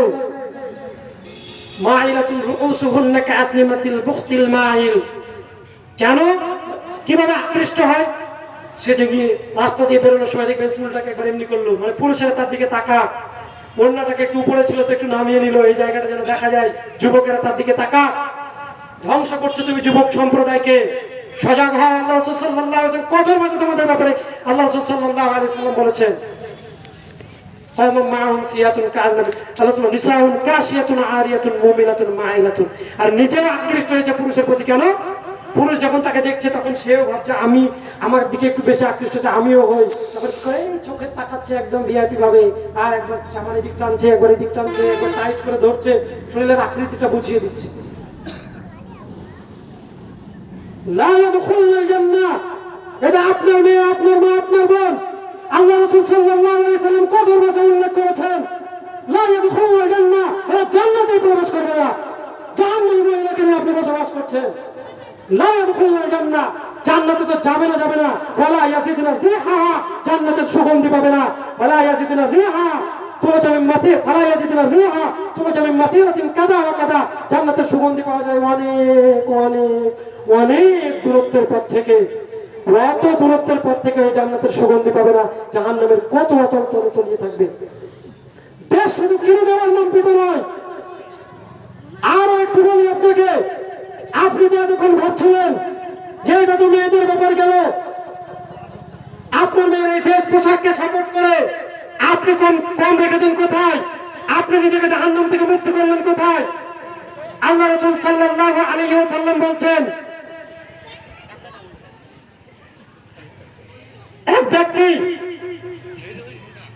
মান দাআ বিদাআতাল জাহিলিয়্যাহ ফাহুয়া মিন তুসাই জাহান্নাম ওয়া ইন সামা ওয়া সাল্লা ওয়া জাআন্নাহু মুসলিম। যে ক্যান্সারে আক্রান্ত আপনি আমি সকলে, কেমন আল্লাহ রাসূলের ভাষা শুনেন, মান দাআ বিদাআতাল জাহিলিয়্যাহ, যে ব্যক্তি ব্যক্তিগত জীবনে, পারিবারিক জীবনে, সামাজিক জীবনে জাহেলিয়াতকে সাপোর্ট করেছে, মহিলাদের নগ্ন অবস্থায় রাস্তায় চলাফেরা করা, এটা চূড়ান্ত পর্যায়ের জাহেলিয়াত। আল্লাহ সুবহানাহু ওয়া তাআলা নিজে জাহেলিয়াত বলে উল্লেখ করেছেন, ওয়াকারনা ফি বুয়ুতিকুন্না ওয়ালা তাবাররুজনা তাবাররুজাল জাহিলিয়াতিল উলা। এই জাহেলিয়াতকে যদি কেউ সাপোর্ট করে, টিভির মধ্যে অশ্লীল নোংরা কার্যকলাপ যে চলছে দেখছেন, মেয়েরা যে সিরিয়ালে মগ্ন হয়েছে, এই নোংরা নীতিকে যদি পরিত্যাগ না করে, টিভিকে যদি আপনি সাপোর্ট করে থাকেন, আল্লাহর কসম করে বলছি, আল্লাহ রাসূল সাল্লাল্লাহু আলাইহি ওয়াসাল্লাম আপনাকে জাহান্নামে ঘোষণা করেছেন, মান দাআ বিদাআতাল জাহিলিয়্যাহ ফাহুয়া মিন জুসাই জাহান্নাম। জাহেলি যদি মানুষ হারাম দ্রব্য খেত, আজকে যদি আপনি এই হারাম দ্রব্যকে সাপোর্ট করেন, বিড়ি, সিগারেট, তামাক, জর্দা, দুধ ইত্যাদি যাবতীয় যত প্রকারের দ্রব্য রয়েছে, আপনি যদি একে সাপোর্ট করেন, শুধু খাওয়াকে মাকরুহ বলে যান, জায়েজ বলে যান, আল্লাহ রাসূল সাল্লাল্লাহু আলাইহি ওয়াসাল্লামের ভাষায় আপনিও জাহান্নামী। মান দাআ বিদাআতাল জাহিলিয়্যাহ, জাহেলি থেকে যারা মানুষকে যারা আহ্বান করে, তাকে সাপোর্ট করে, ফাহুয়া মিন জুসাই জাহান্নাম, তাদের বৈশিষ্ট্যগুলো আল্লাহ রাসূল সাল্লাল্লাহু আলাইহি ওয়াসাল্লাম উল্লেখ করছেন। ওয়া ইন সামা, যদিও সিয়াম পালন করে। সিয়াম কেন বললেন? আল্লাহ রাসূল সাল্লাল্লাহু আলাইহি ওয়াসাল্লাম বলছেন, আস-সাওমু জুনদুন, সিয়াম হচ্ছে ঢাল স্বরূপ। সিয়াম হচ্ছে ঢাল স্বরূপ, জাহান্নাম থেকে মানুষকে আটকাবে, তার ঢাল হচ্ছে সিয়াম। সেই সিয়াম পালন করার পরে এই জাহিলিয়াতকে সাপোর্ট করার কারণে একজন মানুষ জাহান্নামে যাবে। এই সিয়াম পালন করার কারণে রাসূল সাল্লাল্লাহু আলাইহি ওয়াসাল্লাম ফয়সালা দিয়েছেন। এখন আপনি ভাবে আপনার মেয়েকে আপনার ছেলেকে আপনি বাঁচাবেন নাকি আপনি তাদেরকে নিয়ে জাহান্নামে যাবেন? ওয়াইন সাল্লাহ, আজকালকার মানুষরা মনে করছে 5 ওয়াক্তের মুসল্লি হলে আমার ইসলাম কমপ্লিট। আল্লাহ রাসূল সাল্লাল্লাহু আলাইহি ওয়াসাল্লাম ওয়াইন সাল্লাহ, যদিও সে সালাত আদায় করে বাকি জাহিলিয়াতগুলোকে সাপোর্ট করার কারণে ও জাহান্নামে যাবেই।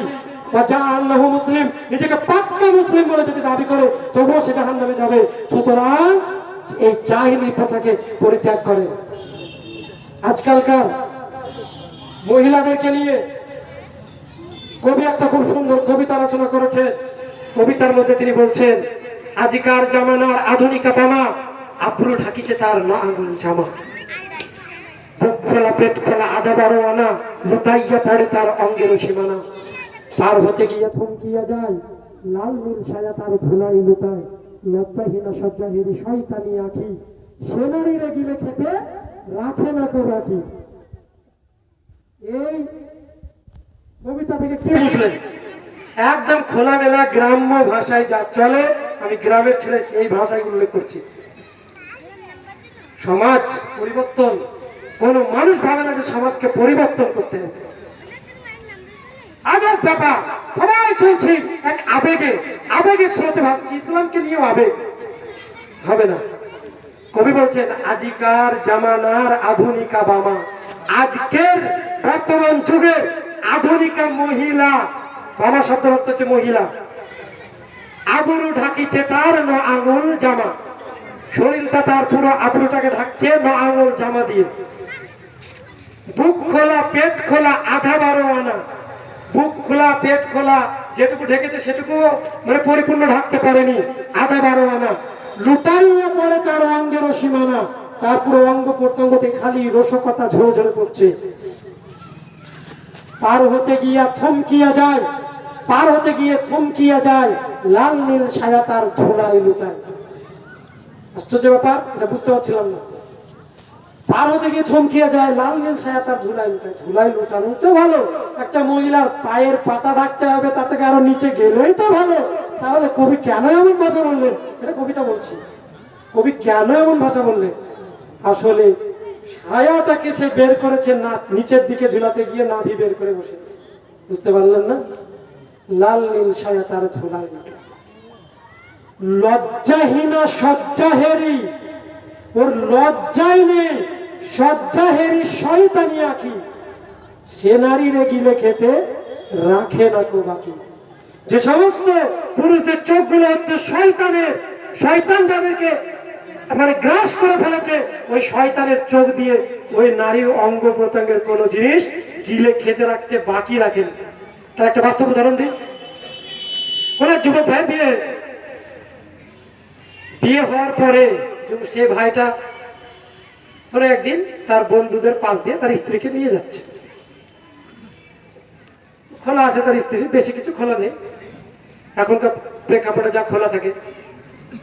তো চলে যাওয়ার পরে বন্ধুরা দেখলো যে বন্ধুরা এবার আলোচনা করছে, বাহ খুব ভালো। তো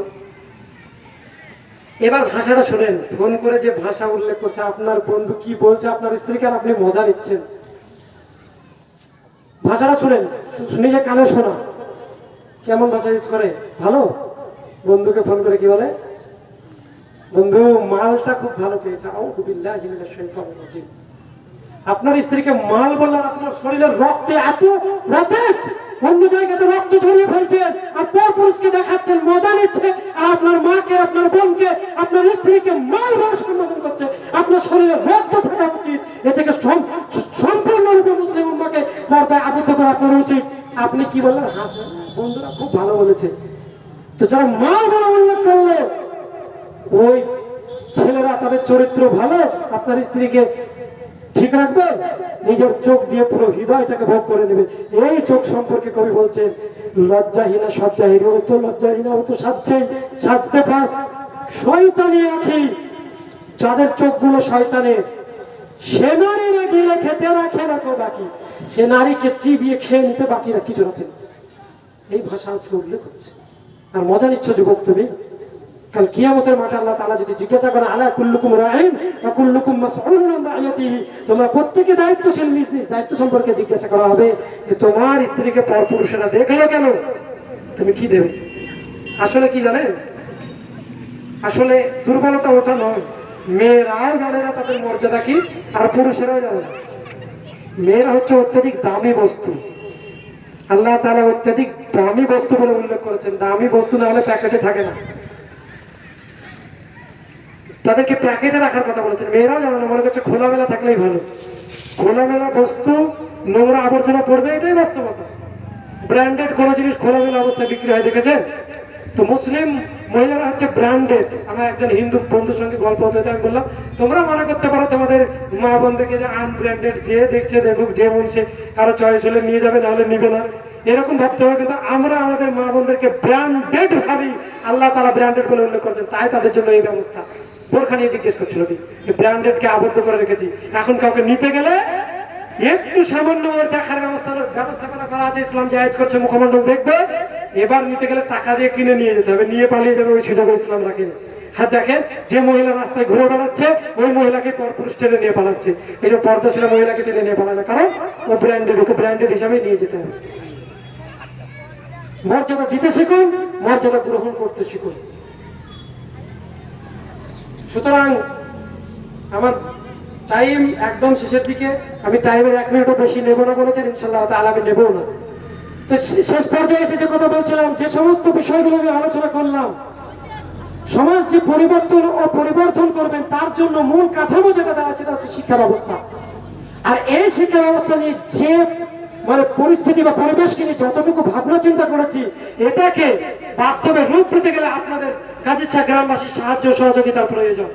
তো সেই সাহায্য সহযোগিতা প্রয়োজন আমাকে না, আমাকে টাকা দেন, আমি টাকা নেবো আর আপনাদেরকে সাহায্য করবো, এই মন মানসিকতা নেই।